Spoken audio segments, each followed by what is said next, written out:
This was the moment which ended the 1989 season, a season of controversy and bitterness. So-called teammates Alain Prost and Ayrton Senna collide at Suzuka. Prost wins the title. At Adelaide in the last race of the year, Prost refuses to race because of the conditions.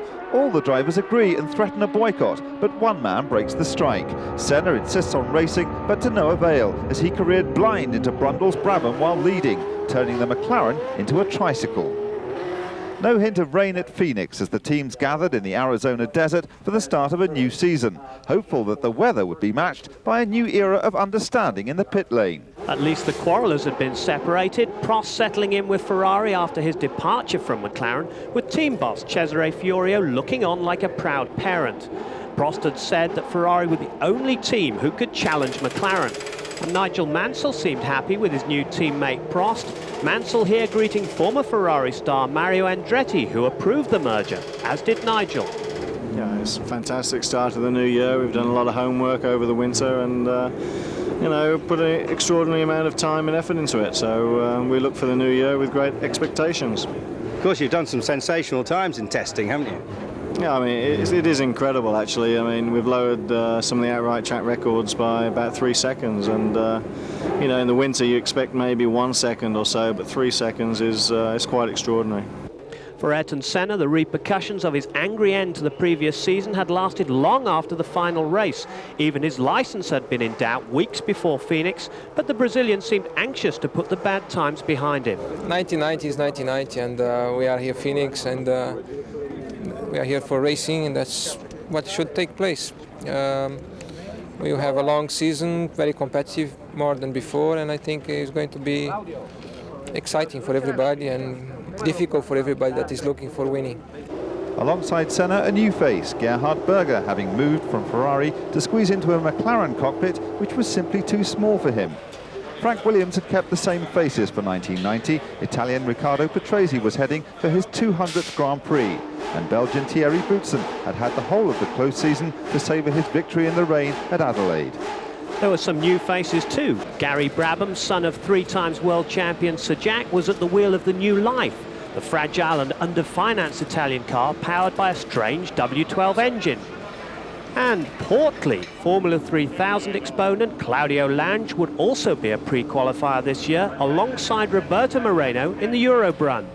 Two drivers were playing the role of substitute. Official Ferrari test driver Gianni Morbidelli in for hepatitis-stricken Emanuele Pirro in the Dallara. And Bernd Schneider took charge of the second footwork arrows in place of Alex Caffey, injured in a motorcycle accident. But Schneider's inexperience showed when the practice rain caught out the young German, sending him skating into the unforgiving walls. Afterwards, looking for a cure for a headache and a bent footwork arrows. Gerhard Berger was out to impress his new bosses, and he did it by taking provisional pole position on Friday, using every inch of the desert track. But the story of the day was Pierluigi Martini's performance in the unfancied Minardi, defying the pundits' predictions to take second place.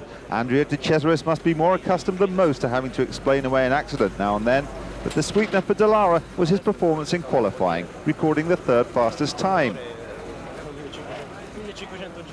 Yet another unusual face completed the second row. Young John Alesi produced another electrifying display in the Tyrrell, despite its considerable power deficiency, to record the fourth fastest time of the day. Ayrton Senna is the unquestioned master of the flying lap, and everyone expected the McLaren driver to claim the pole in Phoenix. But it wasn't to be. The Brazilian had suffered electrical troubles and then complained of strange engine noises. He could do no better than fifth place. Another Brazilian took a provisional share of the third row. Nelson Piquet had trouble with traffic for most of the day and wasn't happy with his flying laps, but he made sixth place. It wasn't a good day for Ferrari.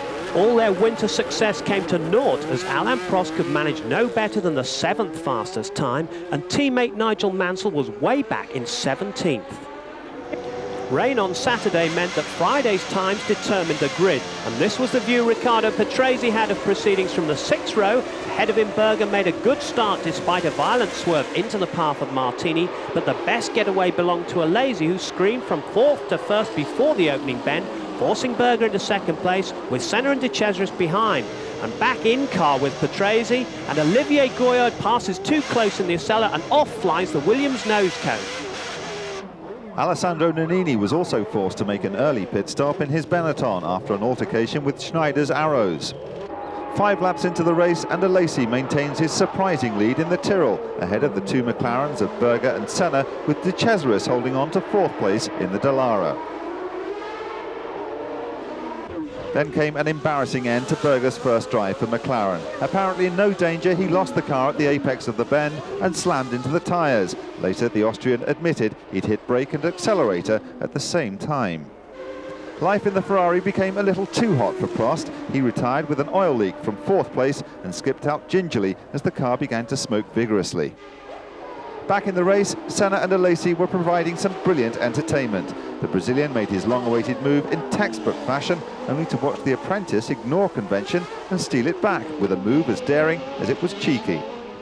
Alesi made himself the darling of the media and the hero of the hour as the two battled like dogfighters, never more than inches apart, and the former world champion eventually gained the upper hand as the pair came upon Gregor Wojtek's Brabham. Senna then pounced at the same corner, this time remembering to shut the door. But Alesi was in no mood for compromise and doggedly continued to try and repass Senna. The underpowered Tyrrell on its Pirelli tyres proving a match for the mighty McLaren, but eventually Ayrton Senna got the upper hand. Then came one of the most dramatic moments of the race. Nigel Mansell coping brilliantly as his Ferrari's clutch broke, sending the car slewing across the track and out of 5th place. That's where the drama ended. Once in front, Senna is too good a driver to let his advantage slip. He coasted to victory, even pausing to wave to the crowd before the checkered flag. So he claimed 9 points, and Jean Alesi was a sensational second for Tyrrell. But it had been a tremendous scrap for the lead, and Alesi had shown true star quality. But Senna had enjoyed one of the best Formula One dices for years. We had a good goal in the first opportunity, and he was very fair. But then I wasn't expecting him going through the outside on the dirty, because it would make very dangerous for him the next corner with the dirty on the tires. And when I saw him there, I had just to open and let him go, because I expect him with trouble with grip with the tires being dirty. And I think just as well I did that, and we still fight again. It was very exciting. It was enjoyable because I think it was a clean fight and exciting one, right on the limit.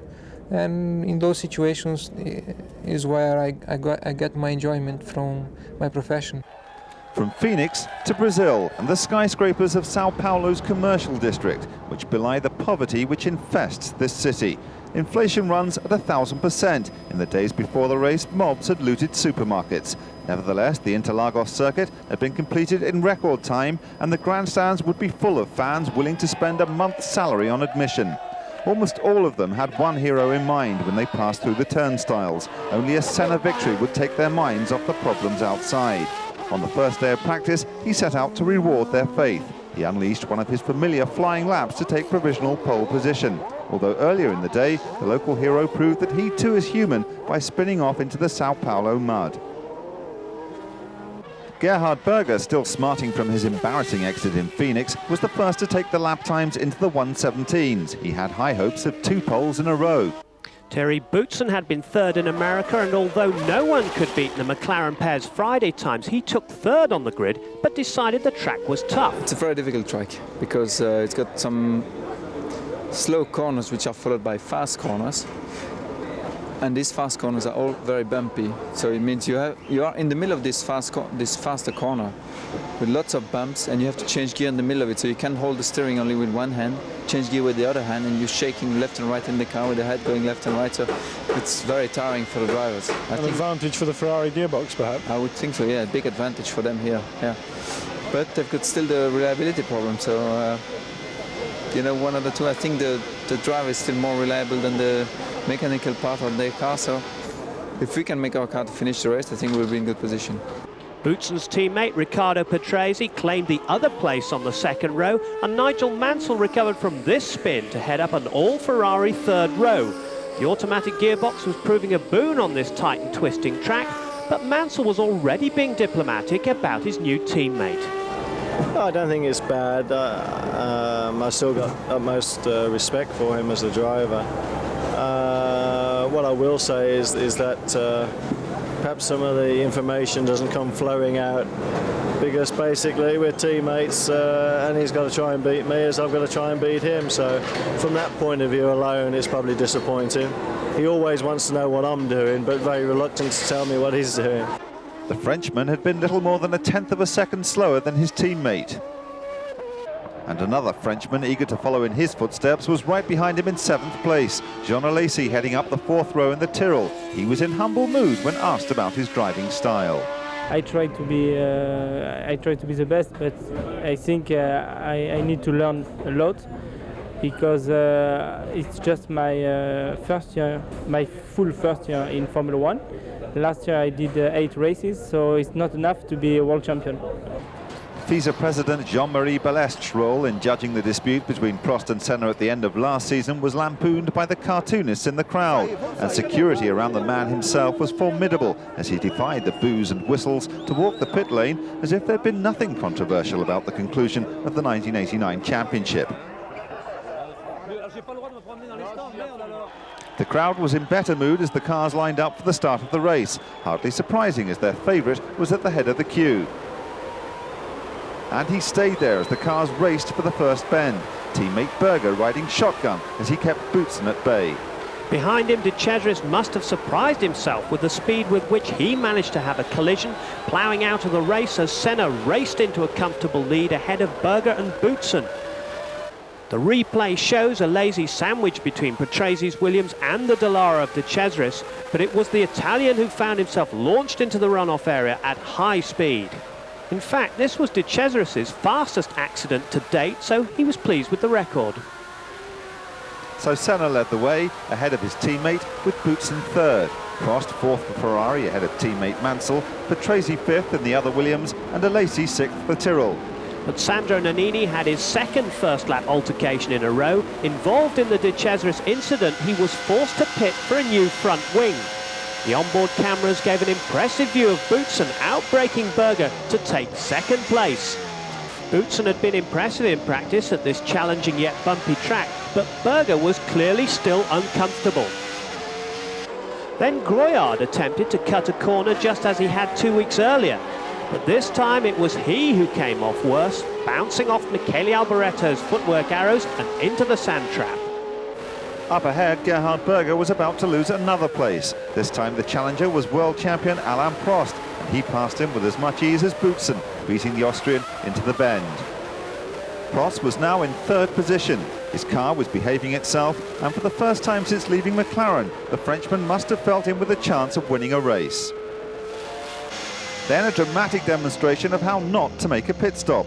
Boutsen getting it all wrong to the alarm of at least one of his mechanics. At least he had the presence of mind not to emulate Mansell and engage reverse gear. But it was to be a day for schoolboy mistakes. Senna had time aplenty to overtake backmarker Satoru Nakajima, but he chose the wrong moment, and the Tyrrell removed the McLaren's wing. Frantic activity in the pit saw Senna receive a new nose cone, but the replay showed he'd only himself to blame. He lost time and rejoined 27 seconds behind Berger. So arch rival Alain Prost was in the lead, and it was a stroke of luck he wasn't about to waste. Behind him, Patrese had experienced the other sort of luck. Things had been going well in 5th position when his Williams caught fire and the Italian had no option but to retire. Prost went on to claim his 40th Grand Prix victory and his 6th in Brazil, in itself a record. The crowd may have not been too happy, but the Frenchman had recorded his first win for Ferrari. Maybe now he was starting to believe his title could be retained. He won from Berger in 2nd and Senna in 3rd. Teammate Nigel Mansell was 4th, with Thierry Boutsen 5th and Nelson Piquet 6th. There were emotional scenes in the Ferrari pit after the race as team manager Fiorio congratulated his new driver, who couldn't hold back the tears. Honestly, I didn't care about Ayrton today because it was a Brazilian Grand Prix. I just wanted to do well and wanted to win this race because we expected to be very competitive at the beginning of the year because we've done very good tests in the winter, and the first race was very bad for us. And I just wanted to push hard from the beginning, and I'm very, very happy. And for me, for sure, it's my maybe my best win in my career. I mean, with the first with Ferrari after only 2 races, and also for the team it's fantastic because we have a new car, new engine coming in Imola, and I think it's a good start of the season. On the podium, consolation for Senna from no less than the Brazilian president. Imola Castle, symbol of the old world and of the power vested in the local heroes here, Ferrari. San Marino is the first of the European races, and for many the start of the season proper. San Marino attracts some of the biggest crowds in Grand Prix motor racing, most of them Ferrari fanatics, the famed Tifosi. Imola saw the baptism of the new John Barnard-influenced Benetton, the team's main hope of joining the Formula One vanguard. The cameras were on board to witness the Benetton's debut, and they caught a less than auspicious first time out for Alessandro Nannini. He emerged unscathed from what was really a large shunt, but he blamed De Cesaris for sending him reeling at Villeneuve corner. Pierluigi Martini was less fortunate in the Minardi. He had a huge accident on Saturday when exiting Acqua Minerale, accelerating out of the chicane and ploughing straight into the tyre wall. The Italian braked heavily before impact, but even so he struck the barrier at speed, and it wasn't clear what had caused the accident. The car was badly damaged in the collision, the chassis absorbing most of the momentum, coming to rest only a few feet from the point of impact. Martini suffered cuts, bruises and a cracked heel, but his car was broken in 2. A day earlier, his teammate Paolo Barilla had suffered a massive spin. Barilla had lost control of the Minardi in spectacular style, and only quick reactions from Nigel Mansell ahead prevented a much bigger incident. The Englishman hit the brakes and headed for the gravel as Barilla careered past him out of control. His car had simply accelerated over the grass. Qualifying proved to be an exciting time for Mansell. First, he made a couple of unrehearsed excursions onto the rough, trying as hard as ever for the fans. Then he decided to miss out Acqua Minerale altogether, making his Ferrari grass cutter La Macchina Agricoltura. But as usual, he was totally committed. But later he fell foul of Olivier Grouillard's Acela, which ruined his flying lap, so the Englishman went wheel to wheel with Grouillard to underline his displeasure. Teammate Prost didn't fare much better, spinning right in front of the Tifosi. He finished 6th behind Mansell on the 3rd row. San Marino saw the debut of the Tyrrell's new revolutionary flying front wing. Designer Harvey Postlethwaite said it would make up for the car's shortfall in engine power. There was a new Brabham at Imola too, but the BT59 was still awaiting its new rear end and gearbox, so it used the old car's back end instead. It looked good enough for David Brabham, signed to the team that carries his father's name, for his first race in Formula One. His brother Gary had been replaced in the limping life by Italian veteran Bruno Giacomelli. The change didn't make any difference to the car's pathetic performance, and it didn't come close to pre-qualifying. Most of the crowd spent the weekend sleeping on the hills, and many bring their own scaffolding to build their own grandstand. The McLarens had beaten the Ferraris to the front row again, but like Prost the season before, was Berger having problems with Senna? Not yet, you know. If I say we are good friends, we have no problems at all, a lot of people will laugh and will say, wait a little bit, it's too early to say this. It's true, we have still a long season in front of us, we will work together all the season. But until now, I just can say he's a nice guy, he's a good friend. 200,000 Italians watched the exciting start to the race and were rewarded with a dramatic San Marino Grand Prix, full of incident and not a little controversy. The drama came quickly as the cars hurtled into the Tamburello curve, scene of Gerhard Berger's horrifying crash the previous year. Mansell ran wide, which led Ivan Capelli's Leighton-House to take to the grass, losing control immediately as Nakajima flew off at alarming speed into the guardrail. Martin Donnelly performed a touch-free 360-degree spin, avoiding his rivals who were jockeying for position. Capelli's car was too badly damaged to continue, and the young Italian had no choice but to begin the long walk back to the pit. The onboard camera showed what happened in graphic detail as Capelli fought through the dust cloud created when Nigel Mansell ran out of track. Satoru Nakajima may have been blinded by the dust. In any case, he collided with Capelli, who'd been forced off the track on the other side. Both cars out of the race for good. Up ahead, the race continued, and a rejuvenated Nelson Piquet showed all his old verve as he swept past Prost to take 7th position on lap 3.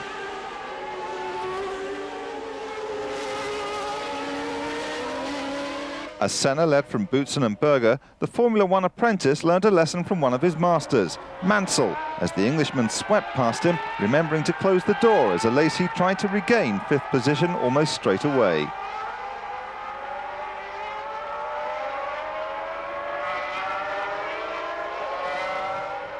But then a moment which the crowd treated with absolute glee as Ayrton Senna, whose McLaren had cracked a rear wheel, went sliding out of the race. Any misfortune for Senna was greeted by pure hysteria from the partisan Italians. But that left Thierry Boutsen out in front ahead of Senna's teammate Berger. Senna was left to climb ignominiously out of his car and work out what went wrong. He checked his wheel to try and ascertain the cause of the damage, oblivious to the derision of the spectators chanting all manner of anti-McLaren spells. Piquet had moved up to 5th place when he found his hands full trying to deal with a man many races and years his junior, Tyrrell's forceful Jean Alesi. The young Frenchman barging past the Brazilian at Tosa. Boutsen's supremacy was short-lived as he was having gearbox problems. First Berger squeezed by into the lead, and then the Belgian had to pull his Williams into the pits to retire. After Berger took the lead, Mansell was working the Tifosi up into another froth as he scorched past Patrese to take 2nd place.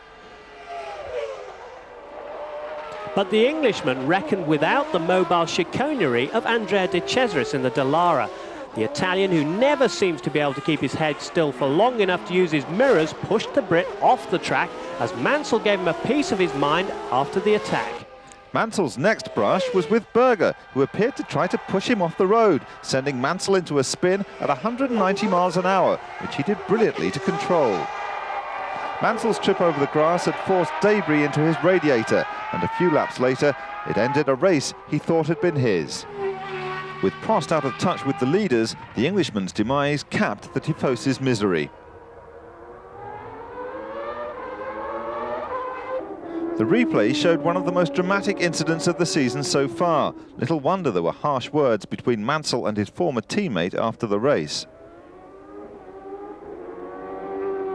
Meanwhile, Patrese had stolen 1st place from Berger. The Williams had been performing superbly, and for once, the McLaren didn't have the power to establish supremacy. The battle for 3rd place was proving just as exciting. It seemed anyone's race between Sandro Nannini and Alain Prost. In the end, the Italian won out. So Patrese went on to win only his 3rd Grand Prix in 195 starts. The cheers may not have been as loud as they would have been for a Ferrari win, but the crowd knew the significance of the occasion in any event. In 2nd place, Gerhard Berger, 3rd Nannini for Benetton, and 4th Prost in the one remaining Ferrari. Piquet was 5th and Alesi 6th. After the race, an ebullient Patrese faced the cameras. Well, I'm very, very pleased. I mean, very happy. I don't know what to say. Really, I wanted to win this Grand Prix because I had something since 1983 when I lost with the Brabham. 4 laps to go, crashing at the Acqua Minerale. So this year was the next time I had the chance to be competitive and win. So I tried all my best, and my car really was super perfect since the beginning till the end, and everything went straight through without any problem. Very good, thank you. The expense of Formula One cars is almost matched by the cost of the boats bobbing elegantly in the harbour at Monte Carlo. The Monaco Grand Prix is the most glamorous on the circuit. It may not be a favourite among drivers or enthusiasts, but as an event, the weekend is unrivalled, top of the jet set's list. The crowd reflects true fans and a more glamorous following in almost equal numbers. It's not far for the president of FISA to come either. Riccardo Patrese is in more of a hurry, but his boss is happy to talk about the magic of Monaco. For me, it's a great pleasure to come here. For the mechanics of the race team, it's very hard work, but I know they enjoy it too. And you must remember that we're part of show business in a way. It's sport and it's business, and we are here to perform on the track and off it. And the fact that so many people turn up to watch us, I think is truly glorious. I wouldn't have it different, and I'm very happy to race here. Back on the track, Patrese used a selection of Williams to go fast enough to take 4th position on the grid. Amazingly, this was Jean Alesi's Formula One debut at Monaco. He'd never raced here before, but simply scorched round to take 3rd place. But was Ken Tyrrell's team at a disadvantage here? Well, certainly it's the sort of track where the power advantage of the 3 top teams is not so effective for them. It's a circuit where you need a light, nimble car with a driver who's prepared to go for it. So we should do better here than we've done in the last 2 races. We'd be happy for him to finishing in 5th or 6th in every Grand Prix this year, just getting the experience ready for when he gets the Honda engine next year. But he's not really like that. He's in many ways, he's like Senna. He has to go for it. Alain Prost is perhaps Alesi's biggest hero, and little Napoleon showed how good he is with 2nd place. Ayrton Senna is a resident of Monaco. Perhaps that's why he's so popular with the crowd. He responded to their encouragement by taking yet another pole position. The onboard camera, this time there are 2 of them, gives a superb insight to the man's talent, his lightning reactions keeping a small amount of air between his wheels and the hard Armco barrier lining this tough street circuit. Were it not for this altercation with Wojtek, then Senna's flyer might have been even quicker. Race day dawned overcast but dry, which was a relief for the drivers after the storm which had marred Saturday's Formula 3 race. With a 3-day build-up instead of 2, perhaps the excitement of the green light after so long made a first-lap accident inevitable. The 48th Monaco Grand Prix was barely 30 seconds old when it came to a temporary halt. Alesi sneaking inside Prost Ferrari and Gerhard Berger trying and failing to do the same. Monaco is the narrowest of circuits, as the view from Alessandro Nannini's Benetton confirms. It doesn't take much to block the track, and a restart was inevitable. Ivan Capelli was the first to abandon his defunct Leighton House and run back down the hill towards the spare car. Berger followed his example. But Alain Prost isn't called the professor for nothing. He spotted an official car doing nothing and couched a lift. Yes, Matthew, very smart indeed, but not as clever as our onboard camera team, who had rigged another camera into Berger's T-car.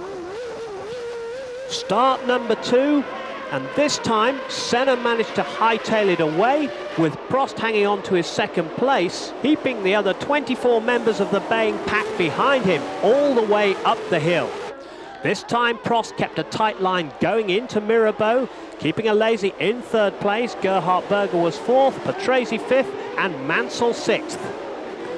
While Senna streamed away at the front, teammate Berger was busy coping with the heavy traffic on the Monaco streets, trying to challenge Alesi in the confined space. Mansell showed how hard passing is here when he tried to get by Boutsen at the chicane. The cars touched, damaging the Ferrari's nose cone, and Mansell was forced to make a premature visit to the pits. Overtaking problems affect the leader too, as Senna discovered when he tried to get past backmarker Satoru Nakajima in the Tyrrell.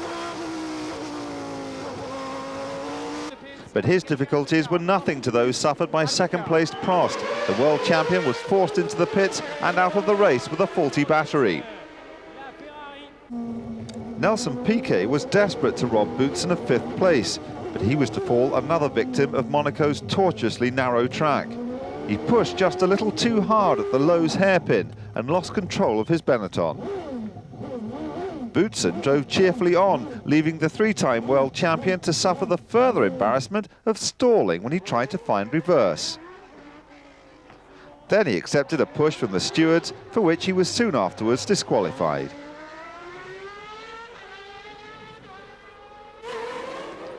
Mansell squeezed past Derek Warwick's Lotus as the pair exited the chicane to take 5th place. And then he managed to rob Boutsen of 4th position at the entrance to the chicane. This time he completed the manoeuvre without losing a nose cone. The battle for 4th and 5th was only one of 2 to keep the Monegasque crowd entertained. Coming up to lap them, Alesi was fighting a desperate battle to maintain his 2nd place ahead of an impatient Gerhard Berger, the Austrian still looking for his first win for McLaren. It was all getting a little frantic as the drivers fought for extra space on this narrowest of tracks. Mansell's battle was about to come to an unsatisfactory end. He was forced to retire on the 64th lap, another Ferrari with battery problems.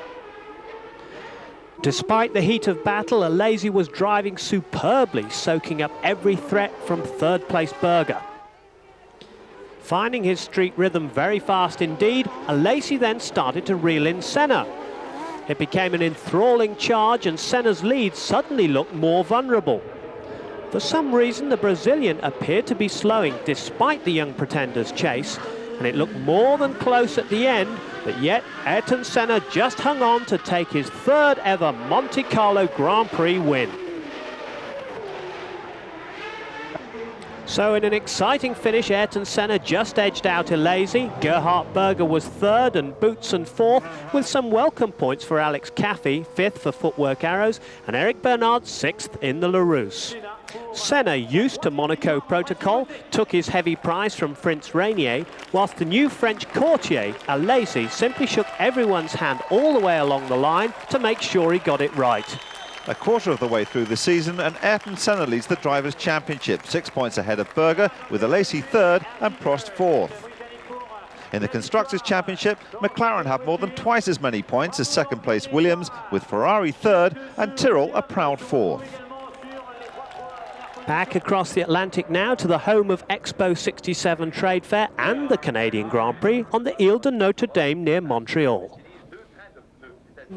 Ayrton Senna, hardly surprisingly, was the quickest man on the circuit in Friday's qualifying session. He took half a second off his pole-winning time last year. Even so, his future with the team is still in doubt, as his contract is up for renewal this year.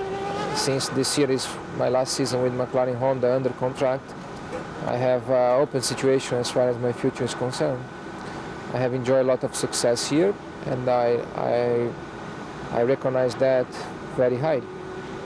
But my objective is to be where there is the best chance for winning, being combination of chassis and engine.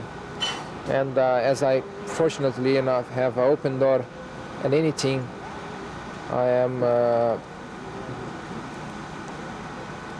finding out what are the possibilities and the chance and the perspectives in different teams in order to evaluate better and make the right decision when it comes to make the decision.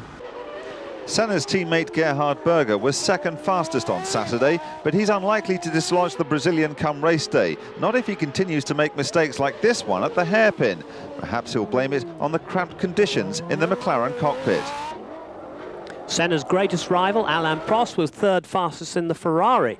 There were just 2 minutes of the hour left when the world champion unleashed some of the car's long-awaited potential.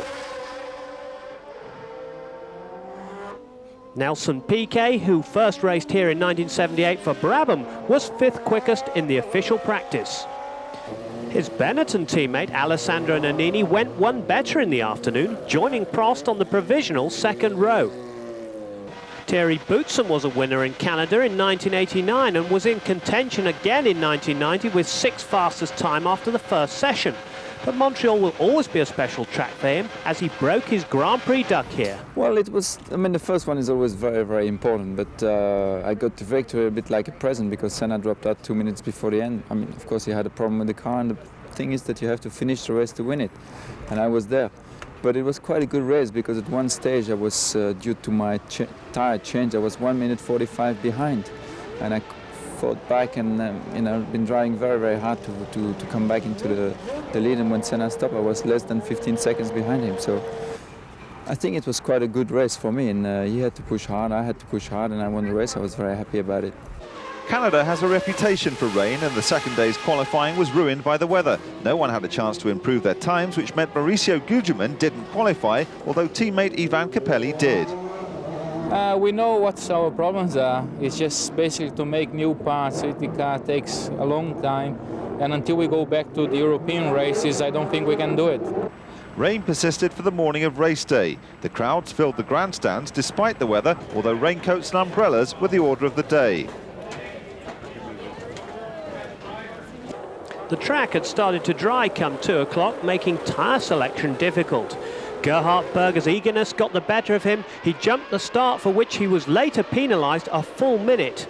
No one else tried an impetuous move as the cars drew away. The front two followed by Nannini and Prost, then Jean Alesi, followed closely by Nelson Piquet, Boutsen for Williams, and then Mansell. But Pierluigi Martini's race in the Minardi came to an early end as he spun out, although no such misfortune for Senna, who had a comfortable lead over Berger, who'd been docked a minute. Nannini and Alesi were both making light of the awkward wet and dry conditions. Senna was finding the track more dry than wet before too long, so he gambled on a pit stop to switch from wet to slick tyres. Despite the skill of the McLaren pit crew, they were never going to complete the change before Nannini cleared the pit lane exit to take the lead. Benetton driver was looking for his first win since Japan last year. Once out again, Senna had no objection to letting his teammate pass. After all, Gerhard was a full minute behind thanks to the stewards. But the young Italian's advantage wasn't to last long. He'd fallen foul of a gopher on the track. The result, a flat tyre and a damaged front wing. In the melee behind him, Jean Alesi had been in the wars too, colliding with Boutsen, and he needed a new nose cone. Since his wins in the rain here and in Adelaide, Thierry Boutsen had gained a reputation as a rainmaster. But it was a rookie's mistake which saw him spin past Prost as he tried to overtake off the line, and then he collided with the innocent Nicola Larini.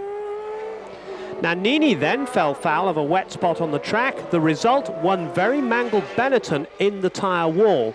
But much worse was to befall Jean Alesi as he joined the Montreal stunt team. He completely lost control of the Tyrrell on the treacherous surface and helplessly slithered towards the same tyre wall that Nannini's Benetton was enmeshed in. Alesi then used the Benetton as a ladder to his perch on the top of the tyre pile. The Benetton B190 Ford was written off, leaving the team's mechanics with a massive rebuild to perform before Mexico. Meanwhile, Nelson Piquet had been battling hard with Prost for second place. His persistence paid off, and on lap 49, he got the better of the Frenchman. Prost's problems didn't end there because his teammate Mansell was on the way with one of his characteristic charges.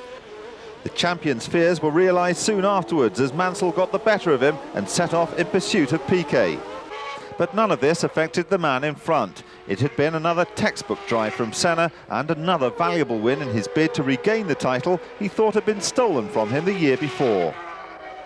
So Senna the winner from Piquet in the Benetton, and third Mansell for Ferrari. Gerhard Berger was fourth despite his 1-minute penalty, Alain Prost fifth, and Derek Warwick sixth for Lotus. Yeah, I think it was difficult for everybody. The conditions were just quite slippery to start with wet tires, and then when we changed to slick tires, the circuit is not completely dry and you must stay on the line, because if you go a little bit offline, you have a problem. To overtake other cars, you have also a big problem because you must stay on line. It was very dirty offline. So it was a very tough race for everybody, I'm sure. From the moisture of Montreal to the heat and dust of Mexico, although the heat on the first day of practice made a welcome change from what had gone before. It had poured throughout Thursday afternoon and night. The sun was back and only just in time for the early brigade. In fact, the track was still damp for the pre-qualifiers, as Aguri Suzuki discovered to his cost as he went offline whilst trying to warm up his tyres, having just changed to slicks. The LaRousse span into the tyre wall at around 135 miles an hour, but the Japanese driver managed to jog back to the pits unharmed and qualify with the spare car in fourth and last place on the last lap of the session. In fact, it was going to be a busy weekend for the LaRousse mechanics. Eric Bernard doubled their workload when he crashed heavily at Peralta during Saturday's untimed session. The pit crew performed a mammoth task in getting the car ready for the afternoon session, but the Frenchman could manage no better than 25th. Even so, like his teammate Suzuki, Bernard could be thankful that the only damage was suffered by the cars. Both men had experienced alarming high-speed accidents without injury due to the strength of the Lola chassis and the good safety facilities at the circuit Jimenez Rodriguez. For the first time since the opening race of the season, pole position went to Austria's Gerhard Berger. This was the 6th pole position of his career, and he did it on Friday, unable to beat himself the next day. The car wasn't bad. I had a clear lap, I had no traffic. So, like usual, if you are quickest, it went right. How are you coping with all the bumps? Difficult. Physically on you? All right.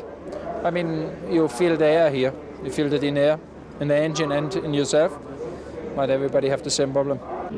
Third fastest on Friday, Riccardo Patrese got it together on his second set of qualifiers on Saturday to take second fastest. The bumps that Gerhard Berger had been talking about are all too obvious from the camera on board Senna's car. The Brazilian could do no better than third fastest, a lowly position for him, but he still found time to celebrate as the McLaren chef had baked a cake to celebrate his 100th Grand Prix. Senna took great care in carving himself out a slice and then showed slightly less respect as he plastered team manager Joe Ramirez, the Mexican member of the McLaren team. Back on the track, Nigel Mansell proved his mastery of opposite lock to take 4th position on Saturday. But Alain Prost had a nightmare, finishing 13th fastest, his lowest grid position since 1980. As the cars lined up for the off, Leighton House were notable by their absence. Neither car had qualified. As the lights flashed from red to green, it was Patrese who made the perfect start, removing Berger's advantage. Perhaps Gerhard was being extra careful after his mishap in Montreal. It was Senna's McLaren which chased Patrese into turn 1, leaving Berger to tuck himself in behind. Senna really tried everywhere to get past, stalking Patrese all the way through the sweeping turns behind the grandstand, coming close to overtaking at least once, but denied at the last minute by a sudden change of direction from the Williams. So as the first lap drew to a close, Patrese led from Senna with Berger third, followed by Boutsen, Piquet, Mansell, Alesi, Warwick, Martini and Donnelly. Still, Senna was desperately close to taking the lead, this time taking the outside line. But again, Patrese refused to give way. The Brazilian pulled alongside as the cars entered the finish straight, and there was nothing between them as they crossed the start line. But the McLaren's greater power could not be denied any longer, and Senna eased past the Williams before the first corner, and Berger had time to follow suit. The two McLarens soon established a healthy lead, and then Nelson Piquet and Thierry Boutsen found a way past Patrese as well. Further behind, Prost had fought his way up through the field to challenge Derek Warwick for 9th position. But Berger had blistered his left front tyre early on and stopped prematurely for fresh rubber on lap 13. The pit crew were as efficient as ever, although Berger did his best to leave most of his new rubber on the pit road as he made his departure. Piquet had inherited second place after Berger's stop, but he wasn't to hold it for long. He fell victim to another of Mansell's cavalry charges. Using all of his newfound grip, Berger was fighting back. He screened past Patrese to take 8th place. And then it was Piquet's turn to make a tyre stop, and it meant Prost gained 3rd position. The Frenchman was really going for it now. It had been an incredible performance to come from 13th position on the grid. Soon he went from 3rd to 2nd as Mansell found himself trapped by a back marker.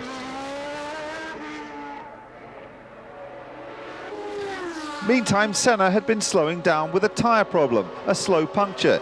He had gambled on not returning to the pits, but he couldn't hold off the oncoming Frenchman. Prost took the lead in a classic manoeuvre, and his bitterest rival could only sit and watch. Then came the moment Senna had gambled against. His tyre disintegrated and he had to coast back to the pits. But his teammate was still alive and kicking, Berger bursting past Mansell on the inside to claim 2nd place. But Mansell was in fighting mood and made one of the bravest outside overtaking manoeuvres I've ever seen at a very dangerous corner to regain his 2nd place. Berger's camera showing just how fast Mansell really went. So Prost recorded his 2nd victory of the season and his 2nd for Ferrari. It had come at the right time, just as the pundits were predicting another season of McLaren dominance. 2nd was Mansell, making it a Ferrari 1-2. Afterwards, Prost was tired but happy. After this morning warm-up, I expected to do a good race because I felt that the car was quite good, but I could not expect to win the race, and it was really fantastic for me.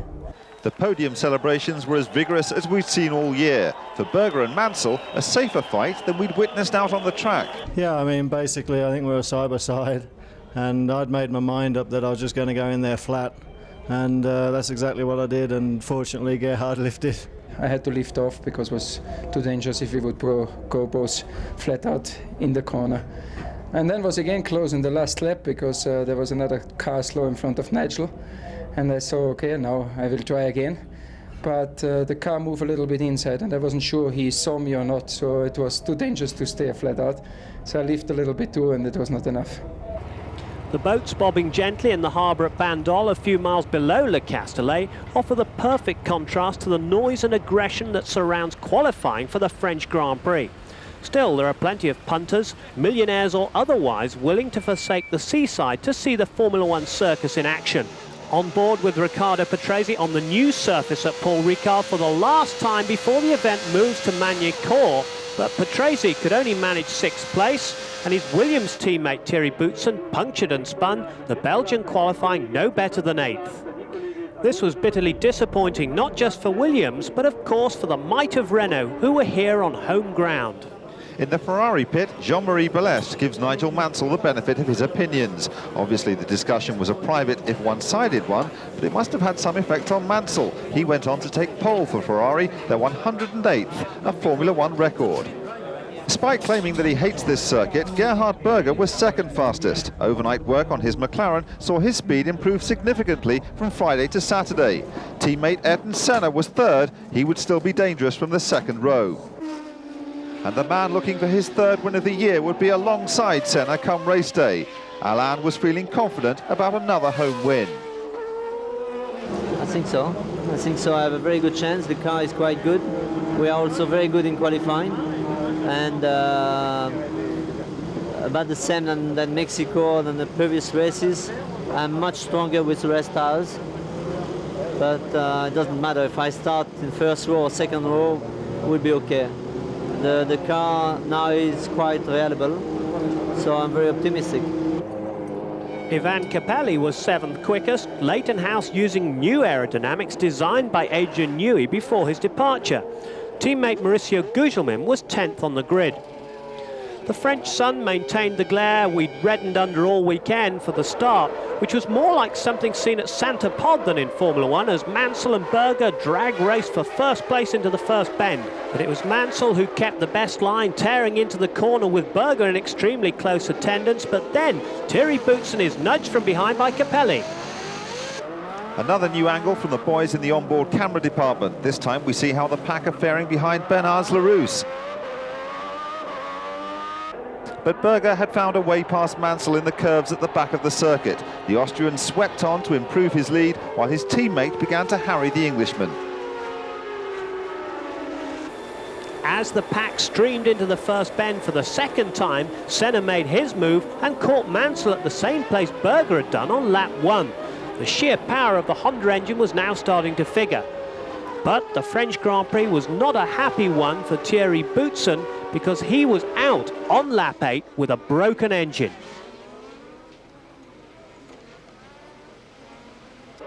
John Alesi didn't enjoy the day either, out with a broken differential.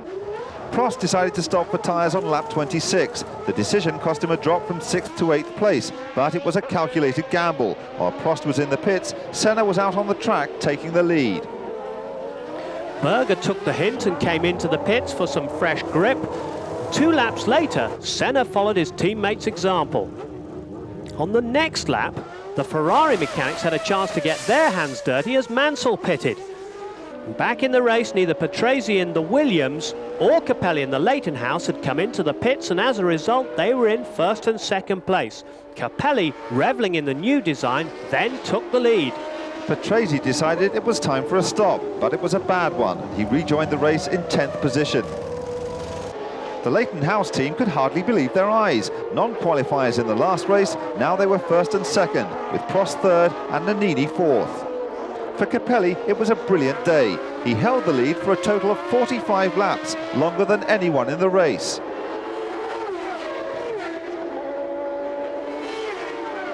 Behind him, his teammate Gugelmin had surrendered 2nd place to the local hero. While Capelli carried on strongly out front, his Brazilian teammate Gugelmin's luck deserted him just 4 laps later when he was forced out of the race with engine failure. The same problems put paid to Mansell's hopes of making it another Ferrari 1-2. The Englishman dropped out 7 laps from the finish.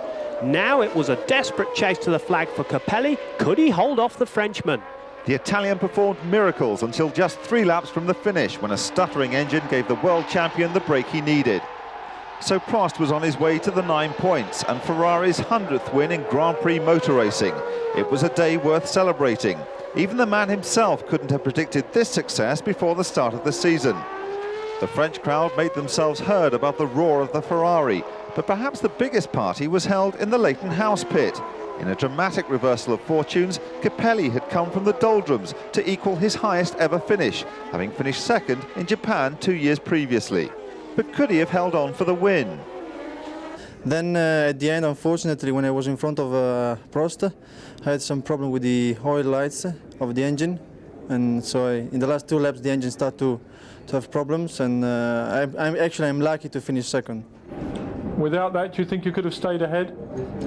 Actually, when Prost was behind me and he attacked me, I was actually make a good reaction because we were together, but he couldn't overtake me. So it's just a matter of power that didn't stay until the end. Is this a turnaround we can expect to see for the rest of the season? I would like, yes.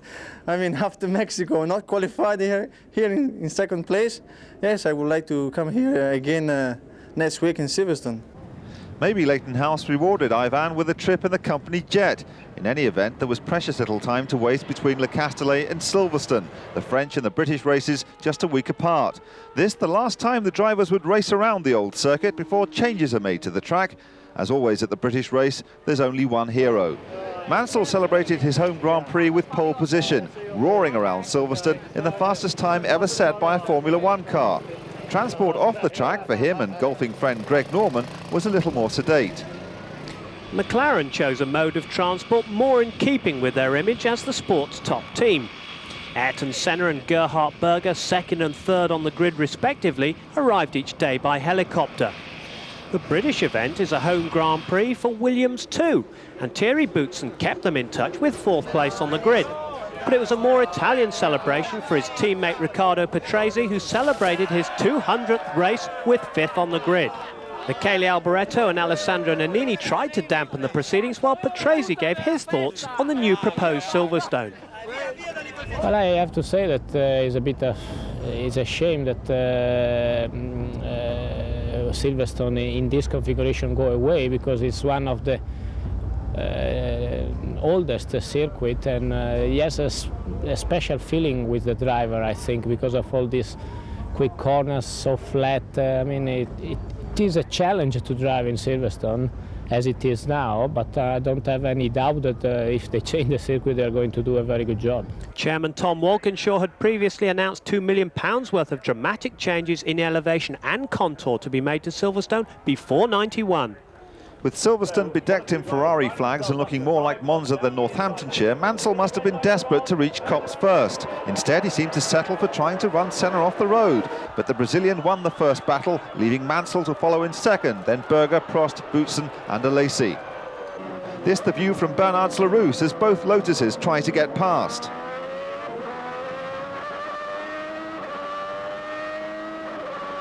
But Senna was never able to establish a commanding lead, with Mansell always looming large in his mirrors. The cheers of the crowd outdid the roar of the engines as the Englishman overtook the former world champion on lap 9, but the applause subsided as Senna reversed the move in an instant.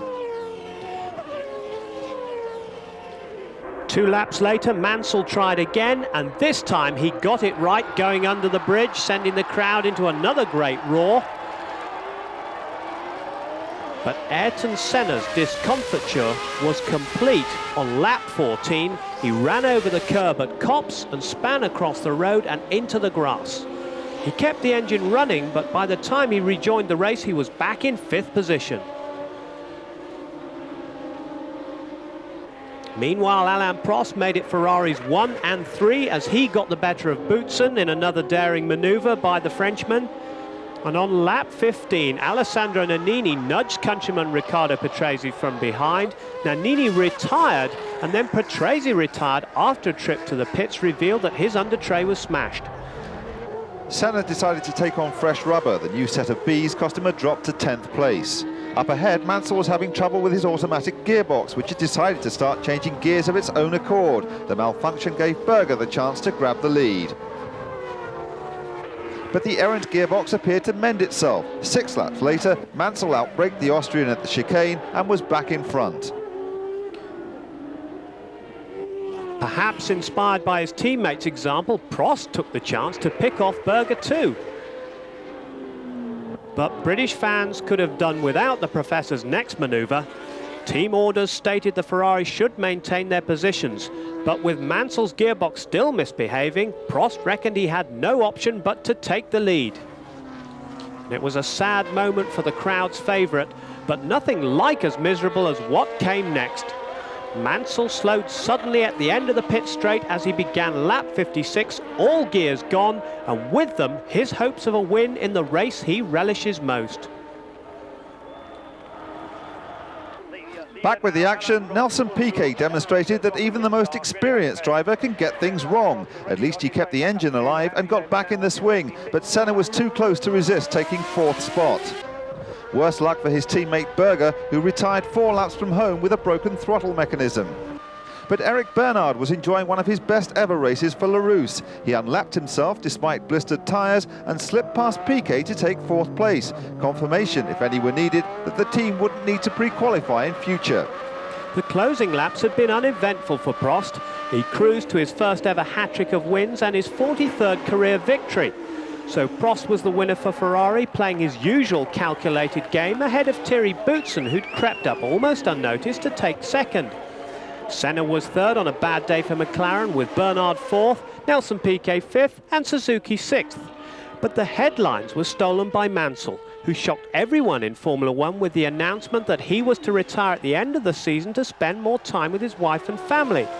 He'd experienced a bad weekend plagued by mechanical misfortune, and he'd simply had enough. I'm sorry. I'm announcing my retirement, and I'm looking forward to racing 100% to the end of the year. I'm very thrilled for Ferrari that they've managed to do what they've done, and if I can help Alan win the championship, and if I can win some races before the end of the year myself, great. But I'm looking forward to putting my family first for the first time ever in my life.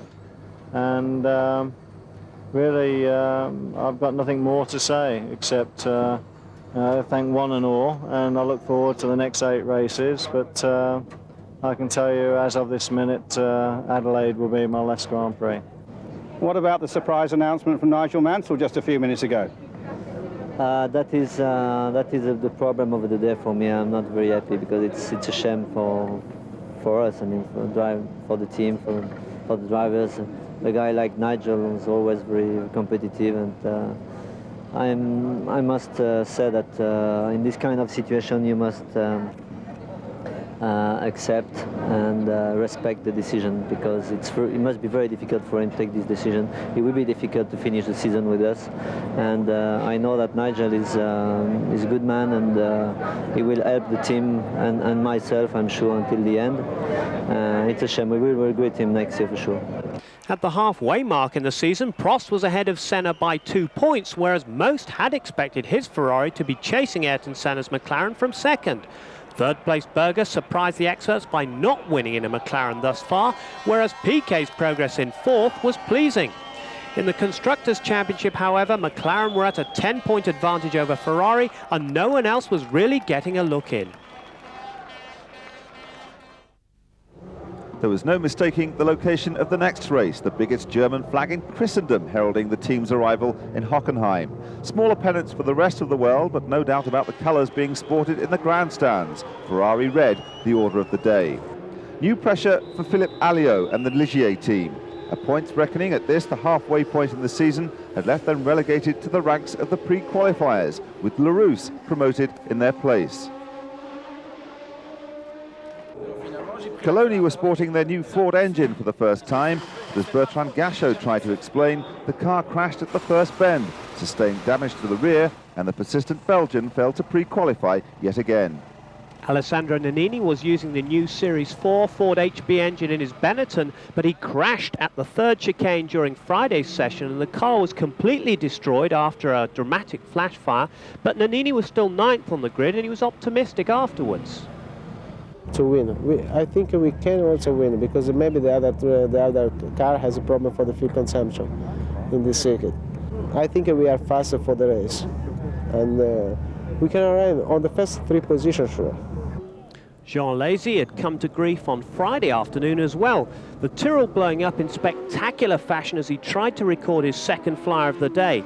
Many thought his preoccupation with matters outside the car were beginning to affect his performance inside it. Nelson Piquet might have improved on 7th position on the grid, but he was still progressing the car's settings and the new engine. Thierry Boutsen's 6th place in the Williams was a triumph over adversity, a blown engine and traffic interfering with his qualifying times. Riccardo Patrese improved from 9th fastest on Friday to 5th the following day, whilst Nigel Mansell told Martin Brundle how he might have improved upon 4th position were it not for a massive spin on Saturday, when he did well to avoid meeting with the barriers and pirouetted across the grass. Despite having 2 cars at his disposal, Alain Prost managed no better than 3rd fastest after problems with gear settings. No worries for the McLaren pairing. Happy that their Friday times couldn't be touched, they spent the whole of Saturday preparing their race setup, with Berger 2nd and Senna in his customary pole position. Honda had supplied a new high-revving engine, and it was clear to everyone in the pit lane that it would be back to business as usual for McLaren in Germany. Packed grandstands awaited the start as the humidity reached saturation point. The parade lap completed, the cars lined up on the grid, with the leading players arranged neatly in rows: McLaren, Ferrari and Williams. With the green light, Berger tried desperately to separate Senna from the lead going into the first corner as mayhem broke out at the back of the grid with a wheel flying perilously close to drivers' heads. The rest of the field held grid positions and formed a high-speed, orderly German convoy out of the stadium section. But not everyone was following. There was chaos at the back of the grid when Pirot's Delara climbed over Brabham's Brabham and span in front of Philippe Alliot's Ligier. Pirot had been knocked out as his car connected with the pit wall. Up ahead, Senna led from Berger, Prost, Mansell, Patrese, Piquet, Nannini, Alesi, Capelli and Boutsen. Boutsen was in fact dropping back with a gearbox problem, but Nelson Piquet was really trying hard in the early laps, pushing Patrese hard, when our camera on board the Brazilian's car caught him overshooting the first chicane. He overshot, had to wait for a car park attendant to move the cone before rejoining, dropping him to 7th place, but we didn't think he could do that under the new rules. He wasn't the only one to be caught out by the chicanes, however. Prost uncharacteristically went curb hopping, and then Nigel Mansell went on safari at the Os curve, damaging the Ferrari's under tray in the process. The Englishman rejoined the track carefully as he tried to assess the damage, but Berger had found his car overheating in Senna's slipstream. He was the first to stop for tyres, and the delay dropped him from 2nd to 5th. Prost stopped early for tyres too, but it wasn't the Ferrari pit crew's best effort and cost him a fall from 3rd to 7th place in the order. Shortly afterwards, Mansell limped home, the trip across the grass having proved fatal. Senna was the last of the front runners to take on fresh rubber. The McLaren pit crew showed their colleagues at Ferrari the way to go, another sub-7 second stop. And when Senna rejoined the race, he was milliseconds away from keeping his lead. But Nannini's momentum was too much to cope with, and the Benetton was in front. Sensationally, after such a bad start to his German weekend, Nannini was flying, with Ford's new engine giving great top-end power on this circuit of 2 straights connected by chicanes and 2 major bends. But somehow, Alessandro kept Senna at bay, his Benetton clearly on the limit, not just on traction but tyre wear too, with Grand Prix veteran Riccardo Patrese again impressing in 3rd place. Jean Alesi further demonstrated his agitated and uneasy mood as he dramatically missed his pit, and he had to go round again.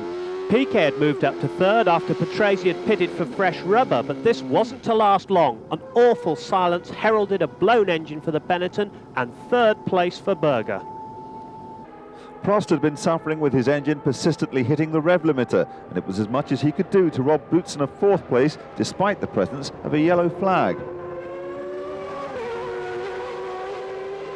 Meanwhile, the cat-and-mouse game at the front of the race was coming to an end. Nannini had performed brilliantly on his single set of tyres, but no one believed he could hold back the McLaren, complete with new rubber, forever. Senna made his move on lap 34, and the Italian had nothing by way of response. The way was clear for the Brazilian to move smoothly towards his 24th Grand Prix victory. He had stopped the rot begun by Prost in Mexico and scored an important win for McLaren. The doubters would have to eat their words. It was Senna's 4th win of the year, and it meant the championship race was back on with a vengeance. An excellent 2nd place for Nannini, with Berger 3rd, Alain Prost 4th, Patrese 5th and Boutsen 6th. When I get out of the pits, Nannini just passed by, just managed to go through. I had some difficulty for a couple of laps with the pressures, so I wait. But then when I tried to push, I had some problem with the engine, and the engine lost some power. So I tried just to go through, but I realized I couldn't do it. So I decided to back off and give some time, think about, refresh the tires again, because being behind was too hard on the tires, and wait for later race. I realized he had not stopped for tires, so for sure later in the race he would have more problem, because his tires would be worn out, while I had the new fresh tires. So it worked good. Towards the end he started to have more difficulties with grip, and I was able to be more stronger, to come closer, and I managed to get a very good tow and then overtake him. So to the banks of the majestic Danube and the beautiful old city of Budapest, and the first Hungarian Grand Prix since the Iron Curtain was torn apart, still one of the most popular races on the calendar. Hungary is the closest circuit to Austria, and the Von Trapp family turned up in force to support their hero Berger, who responded by setting Friday's fastest time. But his claims for pole were denied by Thierry Boutsen, who used a special Renault engine to put the Williams at the top of the list. Afterwards, Boutsen described the tight Hungaroring. Well, it's a very demanding circuit, lots of corners, very tiring, and it's always very, very warm, so it's pretty hard on the drivers, and that's something, I mean, the driver with the best physical condition is always in a good place here. Your teammate is alongside you on the front row. What are your hopes for the race? Well, I will try to do all I can to win the race, for sure. Starting from pole position is not bad, so I will do the best I can to stay there. Patrese was second, but Berger's hopes of hanging on to his advantage disappeared as he braked too late at the chicane and went bouncing across the grass.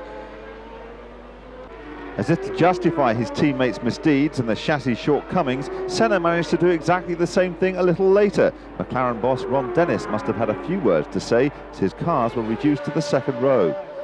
Nigel Mansell seemed happy enough with 5th place as he explained to team boss Cesare Fiorio and big boss Gianni Agnelli. Jean Alesi would be alongside him on the 3rd row. Rumours over his future had reached fever pitch at the Hungaroring. The offers from Ferrari and Williams were well documented, but the young Frenchman had been alluding to an option from McLaren. Not so, said Tyrrell. Yes, I'm sure that Jean Alesi will be driving for me next year. In the words of President Bush, watch my lips. Other silly season stories centred on Nigel Mansell's replacement. Would it be Brabham's Stefano Modena? And Leighton House's Ivan Capelli had been open about his talks with the Ferrari bosses.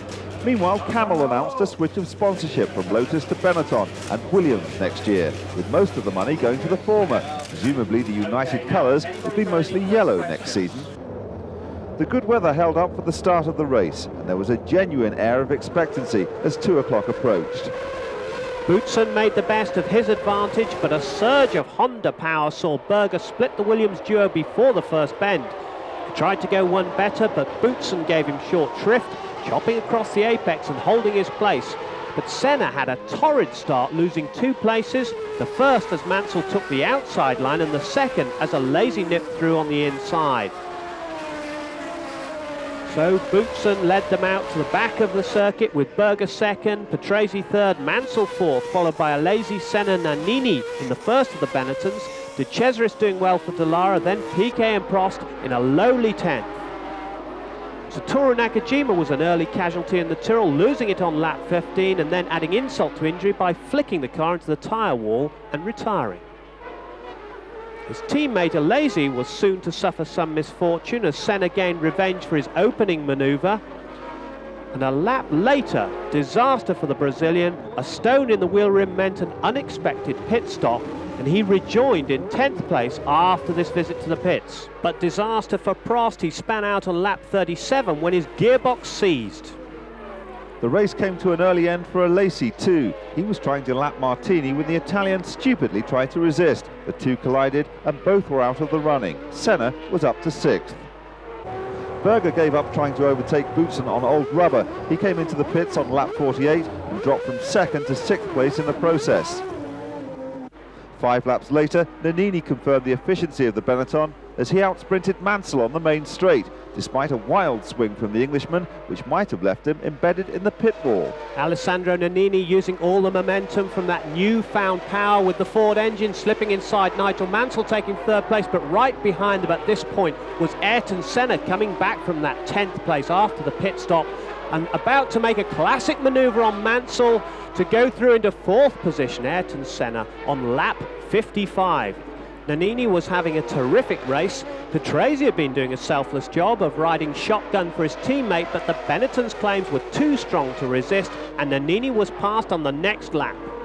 Ayrton Senna and his McLaren on fresh rubber continued his hard charge through the field, moving up to 3rd place at Patrese's expense. Riccardo Patrese now on worn tyres and in a bit of trouble. So 4th was Patrese, 5th Nigel Mansell still in there, and 6th Gerhard Berger had caught up as well on this very tight track indeed, as Mansell had another go, but Patrese was forced to come into the pits for fresh rubber. Berger was getting the best out of his new tyres, and this was already becoming one of the best races of the season, and the duel between Berger and Mansell typified the excitement involved. The Austrian claimed first blood to take 3rd place, but Mansell wasn't about to let that one go. He pulled out all the stops to put Berger back in his place. Then came the first of 2 controversial incidents. Senna went for a gap that Nannini insisted wasn't there, and the Italian was launched out of the race. Incredibly, Senna survived to take 2nd position, but the replay shows Nannini had more than a little cause for complaint. This dangerous manoeuvre nearly landed Nannini on his head. Then, at exactly the same spot, Berger tried to get past Mansell in the same way. This time, both cars were out of the race, although Berger had enough power to get back to the pits afterwards. Mansell's frustration was obvious for all to see. Perhaps it was just as well he didn't have to share the walk back to the pit lane with his former teammate Berger. The collision reduced the battle for the lead to a dogfight between Boutsen and Senna. It was nail-biting stuff for the Williams followers as the Brazilian hounded the leader right up to the flag. But Boutsen's skill lasted him to the line, and he claimed his first victory of the year to the delight of the mechanics lining the pit wall. Renault had made a major effort in Hungary, even supplying special qualifying engines, and it had paid off. Boutsen survived the pressure from Senna to win. Piquet was 3rd and Patrese 4th. Derek Warwick was a creditable 5th for Lotus. Afterwards, Boutsen was asked how hard it had been to keep them all at bay. Quite difficult, but I must say for the first half of the race I was just controlling it. I had Gerhard behind me, about 1.5 seconds behind me. And I was just driving at his speed to conserve the tyres, to try to go as far as we could with the tyres of the race, especially because I had quite a lot of oversteer from the beginning of the race. After that, there was a little bit of gap, 5, 6, 7 seconds with the next one, but then the gap closed very quickly because my rear tires had gone off completely, and I was sliding very, very much, and I tried to keep Ayrton behind as much as I could until the last lap, and it was all right to cross the finish line. I don't think I could have done one more lap in front of him. I'm very happy for the result. I think I was not expecting for sure to be in the top 3 here before coming to this race. I was expecting the 2 Ferraris to be very strong. And of course, in terms of championship, 2nd place for me, with the other results, the other 6 places is perfect. High in the hills of the Ardennes lies the town of Spa, centre for an annual pilgrimage for Belgian motor racing fans. The Belgian circuit is a favourite amongst the drivers, but even the best of them could find it a little too challenging. Nevertheless, McLaren were happy to have secured Ayrton Senna's signature on a new contract. Any driver wants to be in the best team, to have the best car to win. And as long the team believes that I can do the job for them, and as long is reciprocal, same feeling, there is no reason for changing. Ayrton's a very complex individual, and we have a great attention to detail in the document that constitutes the agreement, and therefore it just took a long time to get every single part right. But we're very happy with the outcome. Senna was lucky to escape further disaster as he attempted to get back on course. At the same bend, Donnelly's Lotus lost a wheel, which bounced off the Brazilian's car. Berger made it a McLaren 1-2 on the front row, despite turning his machine into a stock car through the chicane. Prost was fastest in the Ferrari on Saturday morning, but he couldn't maintain his edge in the afternoon, dropping to third place. Home favourite Thierry Boutsen was trying for 2 wins in a row. In the end, he took 4th place on the grid, while his boss was speaking about Williams' role in next year's driver moves. We are in discussions with drivers. I don't see any reason to rush those discussions. I can't say with whom these discussions are taking place, but in due course, we'll make decisions and then announce them. I mean, is it wild speculation to say that Nigel Mansell could still be in the picture? I think it's fair to say that whilst discussions are going on, it will be improper to mention any names. You wouldn't, Frank, but we did. Mansell was still very much a Ferrari man. He complained of a tired engine on Saturday and slipped from 4th to 5th place on the grid. Ligier won an early reprieve from the trials of pre-qualifying following the announcement of the withdrawal of the Monteverde team, reportedly over a row over money. Spa was also the home race for Bertrand Gachot in the Coloni. He made it through pre-qualifying but not into the grid itself. Despite the high prices, the grandstands were full on race day, but the crowds were going to have to be patient. Many have criticised the Formula One start at Spa, which leads straight into a hairpin. The critics were to see their complaints justified in the opening minute as Piquet's Benetton went sideways under braking and pushed Mansell's Ferrari into the rails. The Lotuses had been involved too. Warwick had taken to the grass to avoid the confusion up ahead, and then he was hit by teammate Donnelly, who had himself been shoved. There were some concerns for Nigel Mansell as he held his wrist in the cockpit of the Ferrari, and the marshals attended to him, but he got out okay. Up front, Senna sped off into the distance, unaware that still more carnage meant the red flags would have to come out. Modena had ripped a tyre on impact with Nakajima's Tyrrell, and sure enough, the race was stopped. 2 more drivers for T-cars, please. Start number 2 appeared to be faultless as Senna made the best of his pole position to pull away from his teammate and the close attentions of Prost and Boutsen. There was a spot of bumping and grinding at La Source, but everyone seemed to have made it round, and Boutsen, having made a brilliant start, was up into second and hassling Senna for the lead, ignoring Berger's pincer movement. But it was all to no avail after Barilla crashed heavily at Eau Rouge, completely destroying the Minardi in the process. But Pastor Air escaped with only minor injuries. It wasn't a happy day for the Minardi team. Their other driver, Pierluigi Martini, span after the second start, taking Andrea de Cesaris's Dallara with him. Amazingly, both survived to take part in start number 3. Out came the oil and red flags with debris and lubricant littering the track. Barilla's Minardi had left a gaping hole in the Armco as the marshals and organisers worked overtime to try and get the event back on schedule. Start number 3.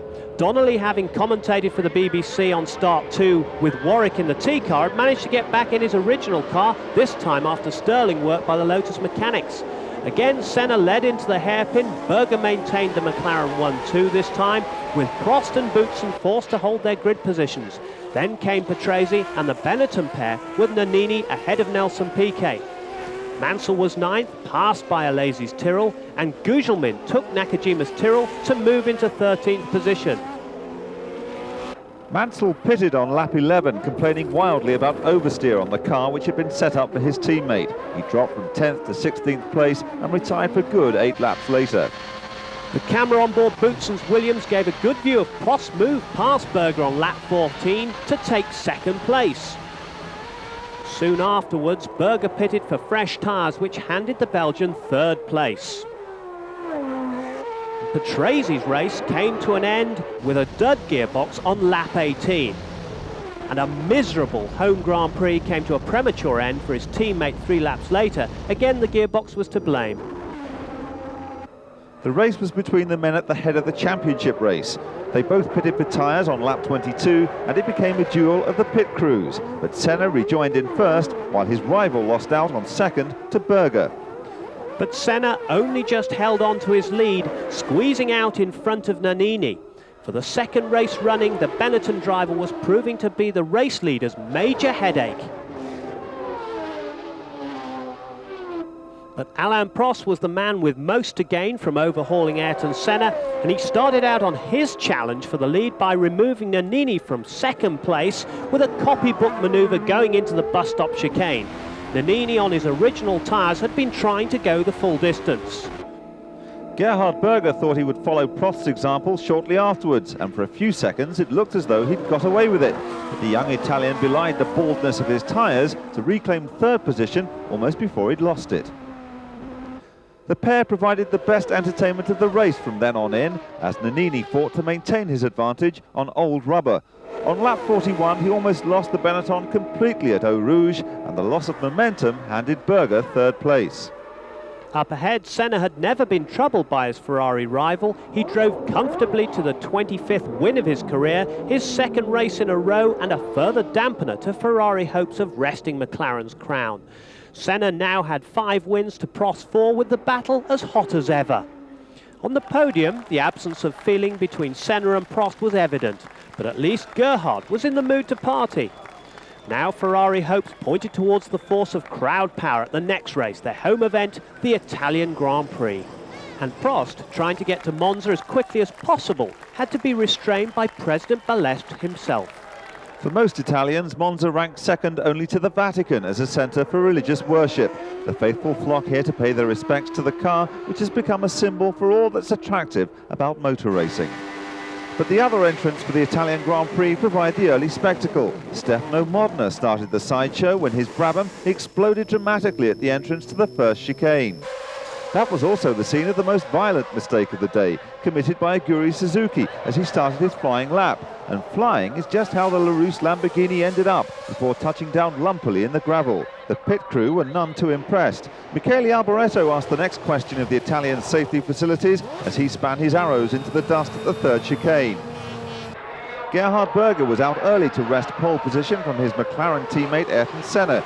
He seemed to be on course before he came across Modena at the first chicane. Apparently the Austrian thought the Brabham driver could have done more to clear the track. With angry Berger's challenge over, the path was clear for the Ferraris to launch their attack. Alain Prost had been fourth after the first day, but despite being delayed by traffic, he moved into first place with a blistering lap of 1 minute 22.9 with 5 minutes of the session left, and sent the Tifosi wild with delight. But he'd forgotten his Brazilian mate's perfect timing when it comes to qualifying laps. With just minutes left to run, he claimed the 49th pole of his career with a time nearly half a second inside Prost's, and that after a morning spent mostly in the pits. Mansell had been second fastest overnight, but he couldn't improve on Friday's time and slipped back to fourth position on the grid.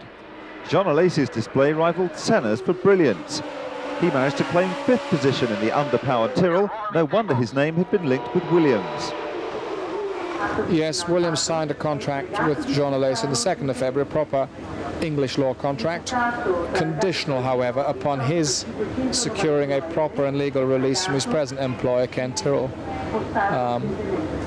If that release comes into place, Williams have priority on his services, and I'm sure you are well aware that he would rather drive for Ferrari, which is perfectly understandable. But we got there first, and we intend to stay there first at this moment in time. The conditions were perfect as the cars lined up before packed grandstands for the start of the race. Senna made the best of his 49th pole position, and Gerhard Berger used his new position as shotgun to steal Prost's second place. But he didn't have to try too hard, the Frenchman making a terrible start in front of his team's home fans. The rest of the pack followed through smoothly enough, although Emanuele Pirro chose to perform a motor-powered ballet in the Dallara, mercifully without involving anyone else.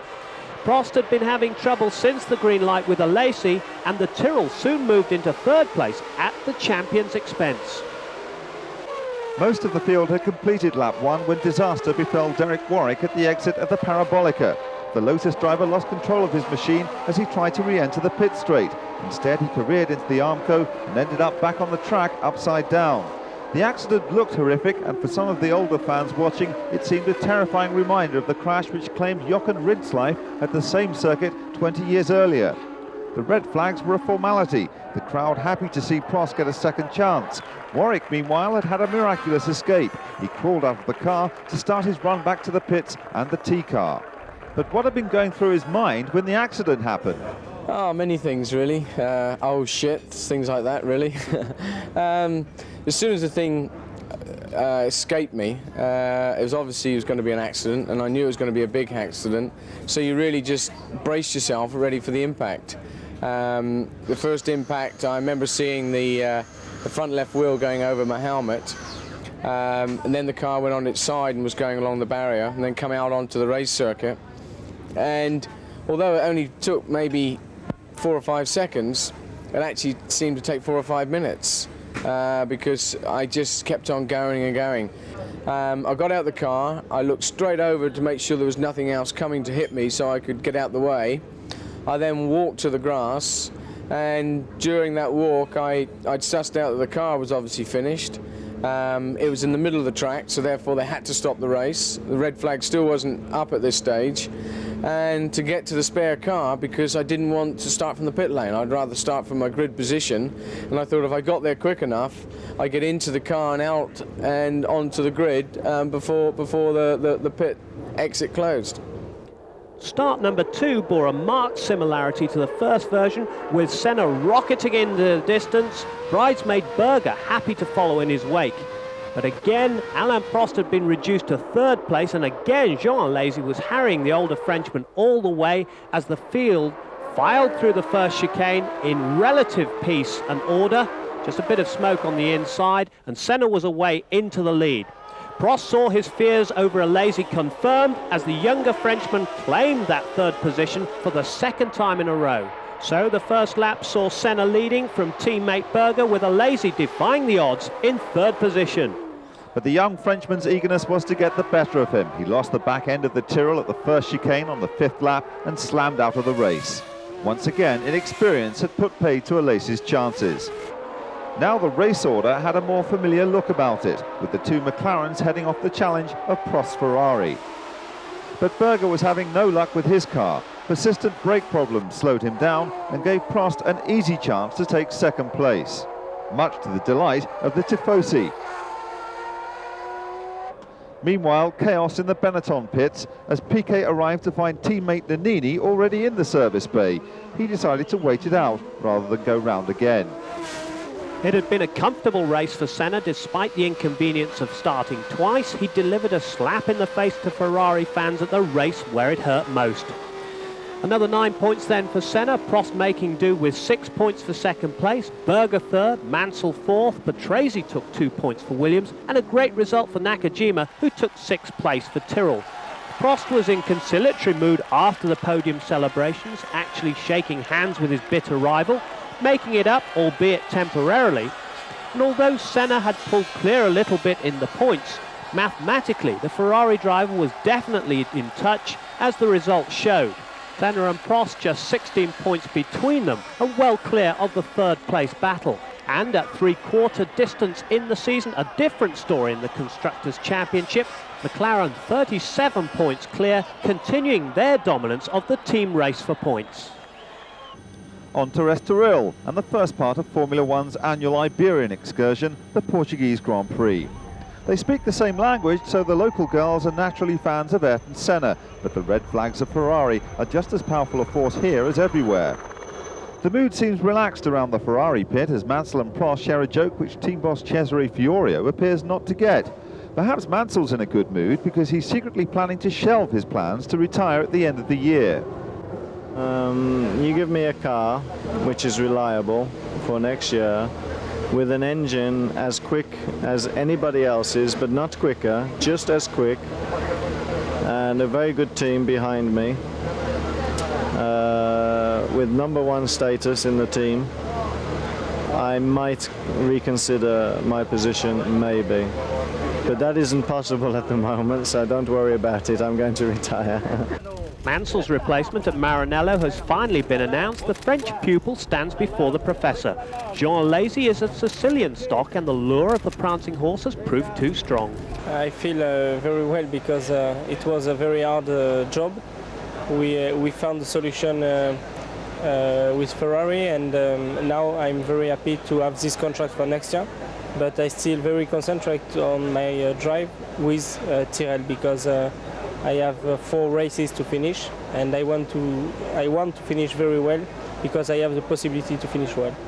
Tyrrell has been quick to find a replacement for the young Frenchman, as Bob Tyrrell explains. Yes, well, we're absolutely delighted. Stefano Modena, the young Italian driver, is going to be driving for us next year, along with Satoru Nakajima. And we wanted to get him signed up quickly because we wanted to end any uncertainty or speculation about who was going to drive for us. And what we were looking for was a driver with a combination of experience, but somebody who has the potential of being something really great. And we think that in Stefano, we've got a driver that has those 2 essential qualities. Obviously disappointed that Jean Alesi is leaving you there. Yes, of course, we would like to have continued with Jean, but of course, when a young driver of Italian descent, of Italian origins, has the chance to drive those red cars, it's quite difficult from an emotive viewpoint, to persuade him not to do that. Come race day, it was an all-Ferrari front row with Mansell sitting on pole position.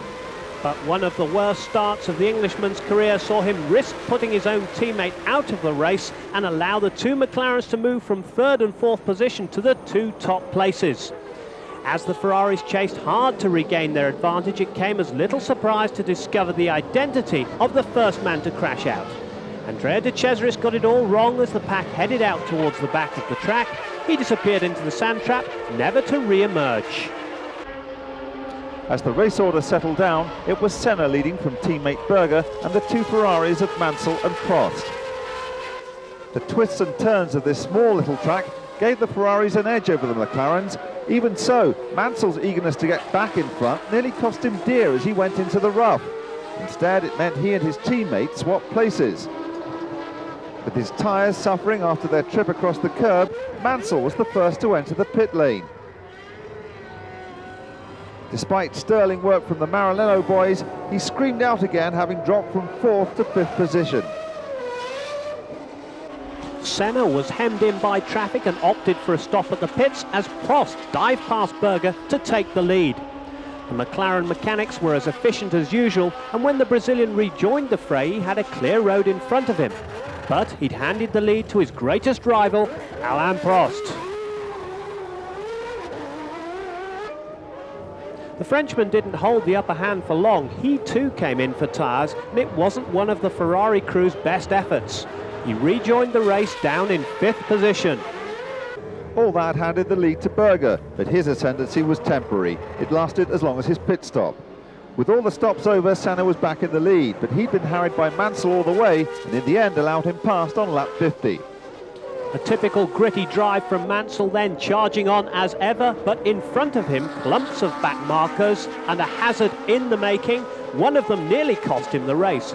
Philippe Alliot claimed he was dicing with Martini when Mansell was trying to lap him and didn't notice the race leader in his mirrors. The 2 cars touched wheels and the Frenchman was sent careering into the barriers. On reflection, Mansell was lucky to escape with no damage to his car, while Alliot was fortunate to avoid personal injury. Apparently unfazed, he paused to sign autographs on his way back to the pits. For a time, Senna's 2nd position looked in danger as Prost overtook his teammate Berger to appear in his mirrors, but the Brazilian found enough power to keep his enemy at bay. He had enough because the race was destined to end early. Alex Caffey had been dicing with Aguri Suzuki for 11th place when the 2 touched, and Caffey had ended up hitting the barrier nose first at high speed, dazing the Italian, who suffered a sprained ankle. Suzuki too was out of the race, although the Japanese driver was able to make his own way back to the Larousse pit. The stewards had no choice but to bring out the red flags and so hand Mansell his first victory of the season. A useful second place went to Senna, with Prost third and Berger fourth, as Mansell explained his best charge of the year. Well, you have to have a race for your life, because either side of me are world champions, and you can't beat world champions unless you drive very hard. But it was a great race and a very mature race, and as I said earlier, I'd like to go on record to thank Ayrton, because although we were racing very hard, he let me go past him after I got a good slipstream at the end of the straight. He could have fought with me, but I saw him point, and it was a very good manoeuvre and very safe for both of us. Mansell and Senna showed what a difference a year can make as Nigel hugged his former enemy, while Prost was clearly demoralised, in defeatist mood. Nothing to say except that was maybe one of the most unlucky races I've done in my career. No, I'm not thinking anymore about the championship. No, for me, I think Ayrton won today. The championship will be over when mathematically it's finished. It's still open, and I will just keep on going the same way I have done so far, and we have to wait and see. The track at Jerez is stamped on the Spanish plain like a firebrand, and the Andalusian heat was as fierce as ever for the 14th race of the season. One incident marred the whole race. Martin Donnelly lies like a mangled puppet in the middle of the track. With 8 minutes of Friday's qualifying session left to run, his Lotus had collided with a barrier behind the paddock at 170 miles an hour.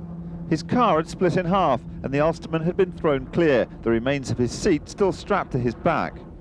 The wreckage bore testimony to the ferocity of the crash, which left everyone at the track in humble mood.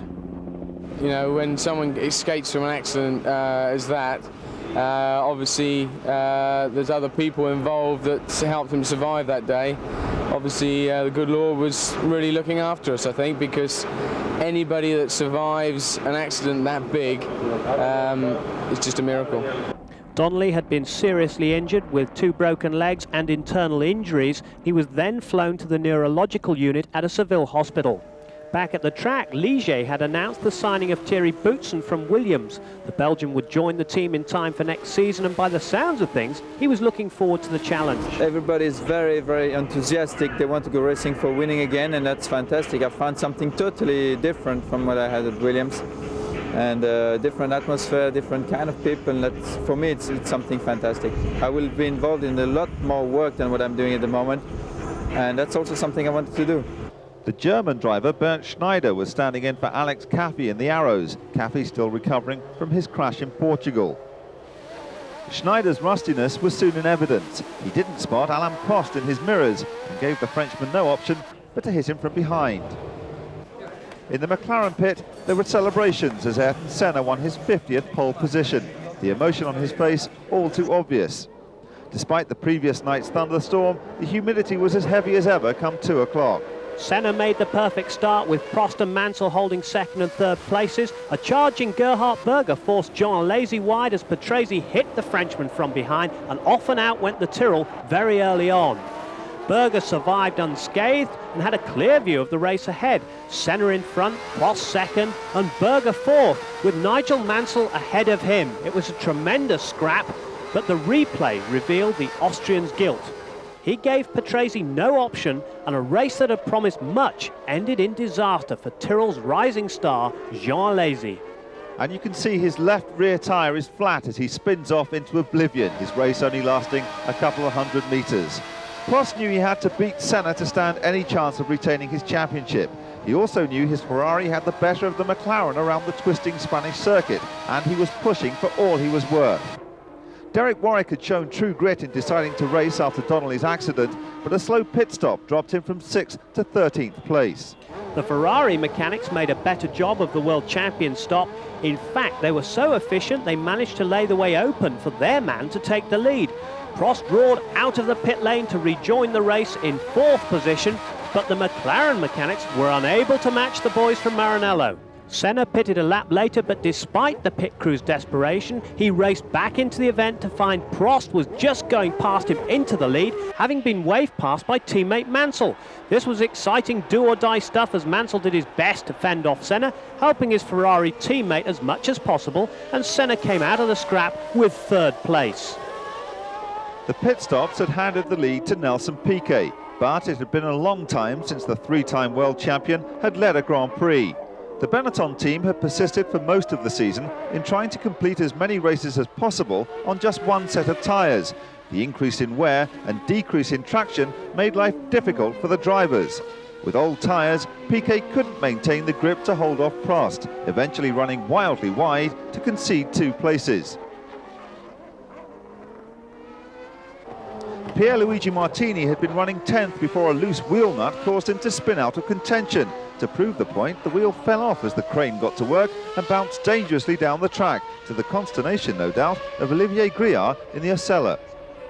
Piquet's race came to an end on lap 42, a persistent electrical problem laying the Benetton low.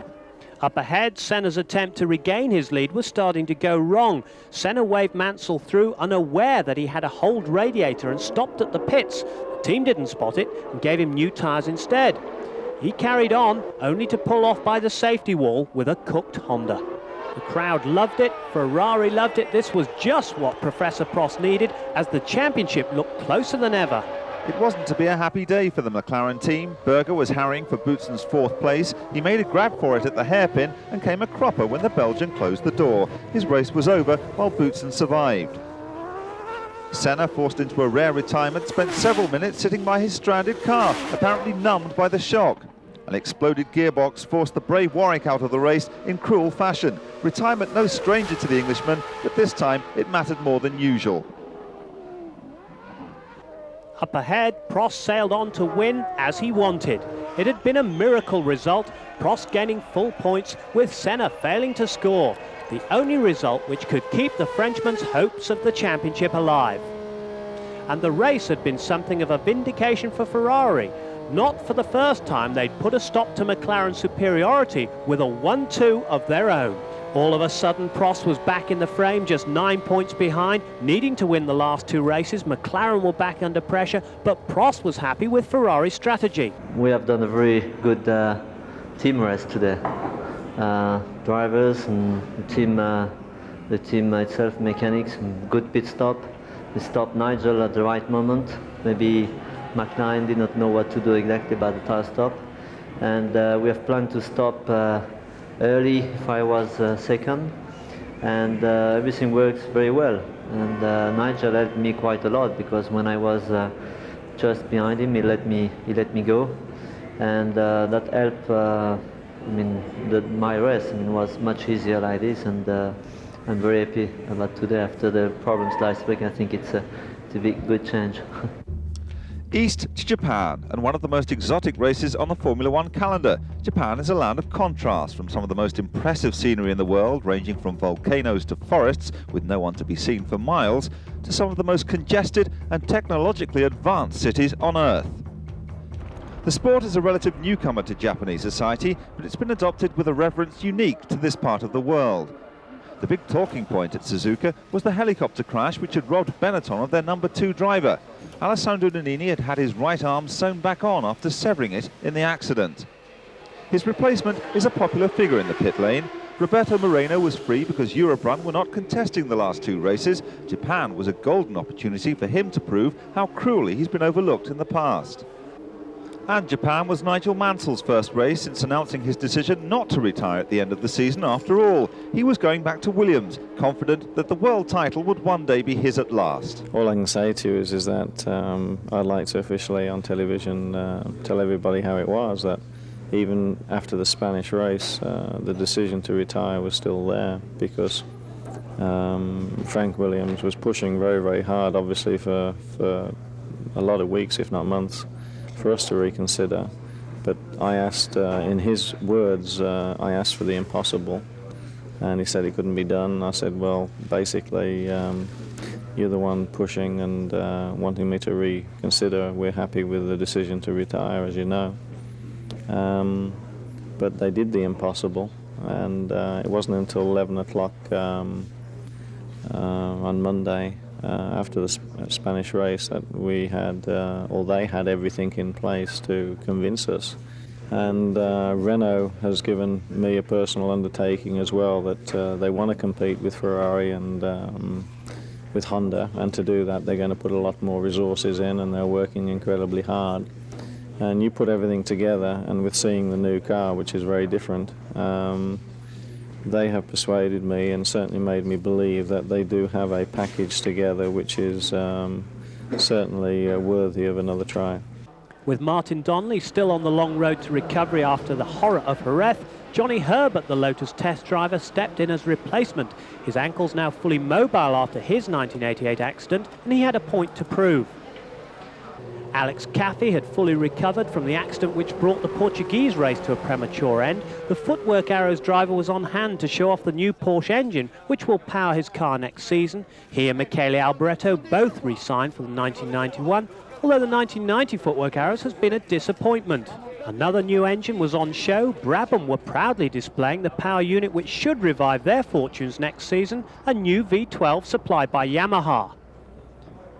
Disaster befell Jean Alesi on Friday. He careered head-on into the tyre wall at the first corner, rupturing his neck muscle in the process and ending his involvement in the Japanese Grand Prix. So Senna led the cars on the parade lap after the 51st pole of his career. The Ferraris were second and third. Prost alongside Senna on the front row. Almost at home here, the Brazilian's pre-race comments were to prove prophetic. Japan is a place where I have the biggest number of fans after Brazil, and it's a special atmosphere here, and championships have been decided here over the past few years, and hopefully another one will be decided here. At the green light, Senna soon lost his advantage to Prost Ferrari. The Brazilian had campaigned in vain all weekend to have pole move to the cleaner side of the track. The controversy came when Prost in the lead appeared to go wide at the first bend. Senna didn't wait to see if the move was a temporary one and went for a gap which soon disappeared. The result was catastrophic. The pair clambered out of their cars and into the dust cloud, neither talking to the other, but the 1990 world title had been decided in a matter of seconds. A first look at the replay laid the blame squarely at the Brazilian's feet. Prost had shown him a clean pair of heels, and it looked as though Senna deliberately caused a collision. Perhaps he was all too aware that Prost could not become world champion if he failed to finish the race. Or whether there was a gap or not, Senna was now the new world champion, albeit not in the most glorious of circumstances. To be fair to Senna, there was a gap, but back in the race, Berger was leading from Mansell. Berger seemed to have the race at his mercy when he span off at the same spot as the opening crash, possibly spinning on his teammate's oil. Mansell then led from the two Benettons of Nelson Piquet and Roberto Moreno, who must have been revelling in the new power beneath his right foot. The race roared on as Senna and Prost cars were laid to rest by the side of the track, a sad monument to an unsatisfactory conclusion to a battle which had raged all season long. The new world champion was unrepentant, so too was his boss Ron Dennis. Ayrton Senna, I've heard that you've recently run the World Championship. Have you got something to say about this? It's over. I think for sure I want to win the race today, in the same way I won in '88 to win the championship. Unfortunately, it went wrong on the first corner. There was a big risk. I had nothing to lose on the first corner. I want to win, and I went for a gap in inside on the first corner. Alain didn't see it and just closed the door, and we ended up touching. That's too bad for the championship, because I'm sure the race would have been full of excitement. But last year I lost in a similar manner towards the end of the race instead of the beginning, and this year went wrong for him. In a race like this, where you're fighting for the championship, you have to go for everything, and as it happened in many other occasions in the past, there have been accidents in the first corner. I was on pole. Prost did a better start, but on the first corner I was coming faster than him. I had a better engine acceleration, and there was a gap. I went for it. He closed the door, and then was nothing I could do to avoid the contact. If he had not closed the door, nothing would have happened, and we would have continued racing. But unfortunately, he closed the door, and I could not avoid the contact. The home crowd was having an exhilarating effect on Aguri Suzuki in the Larousse. Inspired, he roared past Derek Warwick on lap 7 to take 6th place. And the significance of his home Grand Prix wasn't lost on Satoru Nakajima either. The roar of the crowd drowned the whine of the engines as he harried Johnny Herbert for 8th place. Lap 26, and Mansell surrendered a comfortable lead to pit for fresh rubber. The crew achieved the stop in under 6 seconds, but it was to no avail. The Ferrari's drive shaft snapped as Mansell hit second gear. His race was over, and there was no need to ask how he felt about it. All Mansell could do was beat the steering wheel in frustration. His misery, however, was Benetton's joy as the team celebrated first and second positions. Johnny Herbert gained early experience of how frustrating life can be for a Lotus driver. His engine failed him on lap 32. The Englishman stalked off as Piquet flashed past in first position. Meanwhile, Nakajima was continuing on his samurai way, pushing past Warwick on his way to 6th position. Riccardo Patrese had hoped to complete the race on one set of Bs. He couldn't, and his stop put Suzuki into 3rd place. The Larousse driver was on his way to becoming the first Japanese driver ever to make the podium. Up ahead, it was just like old times for Nelson Piquet. He hadn't won a race for 3 years, and many had written him off as a has-been, only competing to pay the bills. Well, Japan put paid to that accusation, and with Moreno shadowing him home in 2nd place, it made for some serious celebrations in the Benetton camp. So a glorious 1-2 for Benetton, an honourable 3rd for Aguri Suzuki, which sent the Japanese fans wild, and Nakajima completed their ecstasy with 6. But perhaps the happiest scenes of the year came as Roberto Moreno came to rest in the Benetton. All the years of frustration seemed to evaporate as the tiny Brazilian collapsed in tears. Now things could only improve for one of Grand Prix motor racing's most underrated drivers.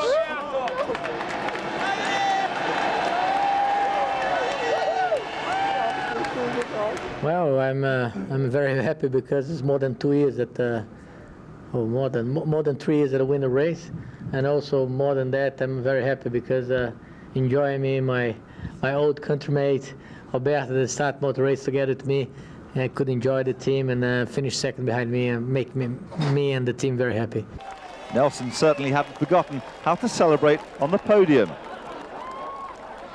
Australia would be extra special this season as the race is the 500th ever event. But Alain Prost is a party pooper. He refuses to join the lineup for the driver's photograph. Still smarting over Suzuka, he believes Senna was entirely to blame for the accident.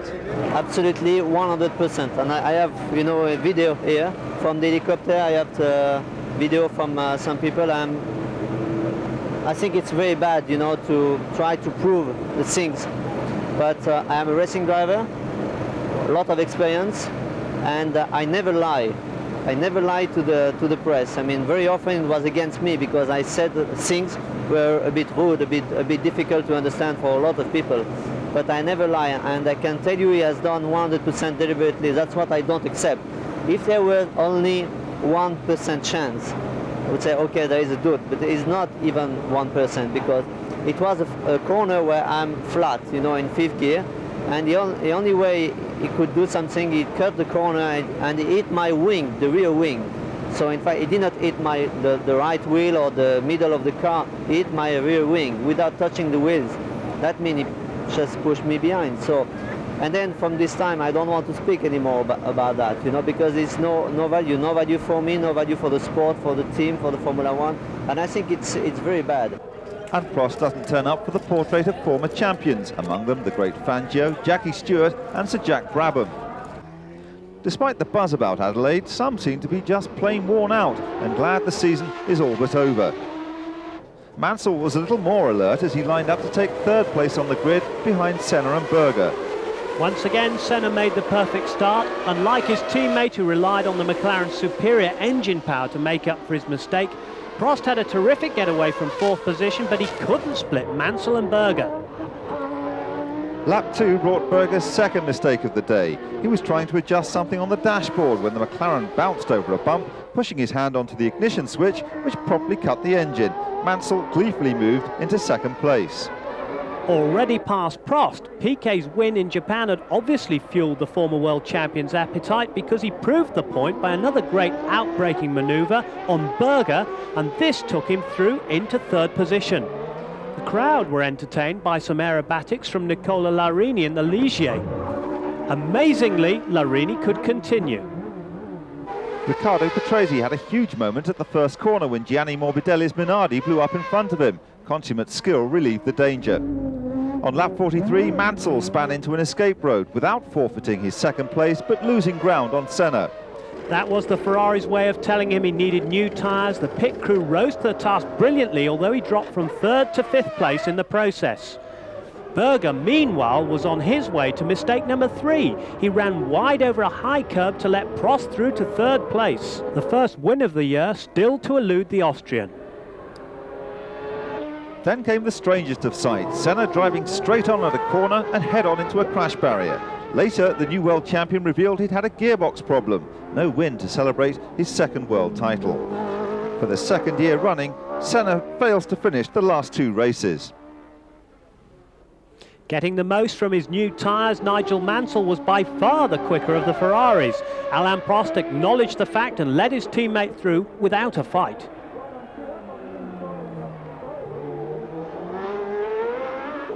Nelson Piquet hadn't stopped for tyres, and at times it showed. At least the escape road was wide enough to let him rejoin the circuit proper without losing his lead. With 8 laps to the flag, it was all Piquet versus Mansell. The former Williams teammates were putting on a grandstand finish worthy of the last race of the season, which kept the crowd enthralled up to the last minute. Mansell broke lap record after lap record as he closed on the Brazilian. No one knew whether he would catch his man and earn himself a fitting farewell to Ferrari. Behind them, Prost came close to ending his race early, running wide at the same corner as Berger and Piquet. The last lap, Mansell had but one hope left for the lead at the end of the straight, and he bravely went for it, but failed. The Benetton and Ferrari narrowly missing each other, and Mansell losing time as he recovered. The danger was over for Piquet, and he had a clear run to his second victory in a row and 3rd place in the Drivers' Championship. Few could have predicted an end to the season quite like this for the former world champion. Now the prospect of a 4th title looks eminently possible. So Piquet brings more joy to Benetton hearts, and a valiant 2nd place for Mansell, with Prost 3rd, Berger 4th, Boutsen 5th and Patrese picking up the final point for Williams. By now, Nelson's getting used to winning again. Well, I was very comfortable in 10 seconds in the front, and I got 2 big traffics in the 2 laps in the road, and Nigel closed about 4 seconds after that. And after that, I tried to overtake people, make my tires a little bit dirty. I went straight to one of the corners, and Nigel closed up the rest. And after that, I started to go like hell. And last lap, I got another traffic, got more than in front of me, and Nigel closed up the rest of the beat, and needed the shit hit the fan. Nigel, certainly a very exciting race for your last race with Ferrari. What about next year? Are you looking forward to your prospects with Williams? Yes, I think so. I think it's another new challenge. I think I'd like to congratulate, Frank in what he's done. And I've got no crystal ball, but we're here racing, and we finished on a high note with Ferrari. And I'd just like to take this opportunity to thank Ferrari and everybody. Go on. Yeah, it's very good. The end to a season which had once again been dominated by the battle between Prost and Senna. A battle which will resume next year, and there'll be Nigel Mansell's attempt to at last win the world title. As well as the enthralling prospect of Jean Alesi in a Ferrari. From me, Tony Jardine. And me, Matthew Lorenzo, it's goodbye till next year.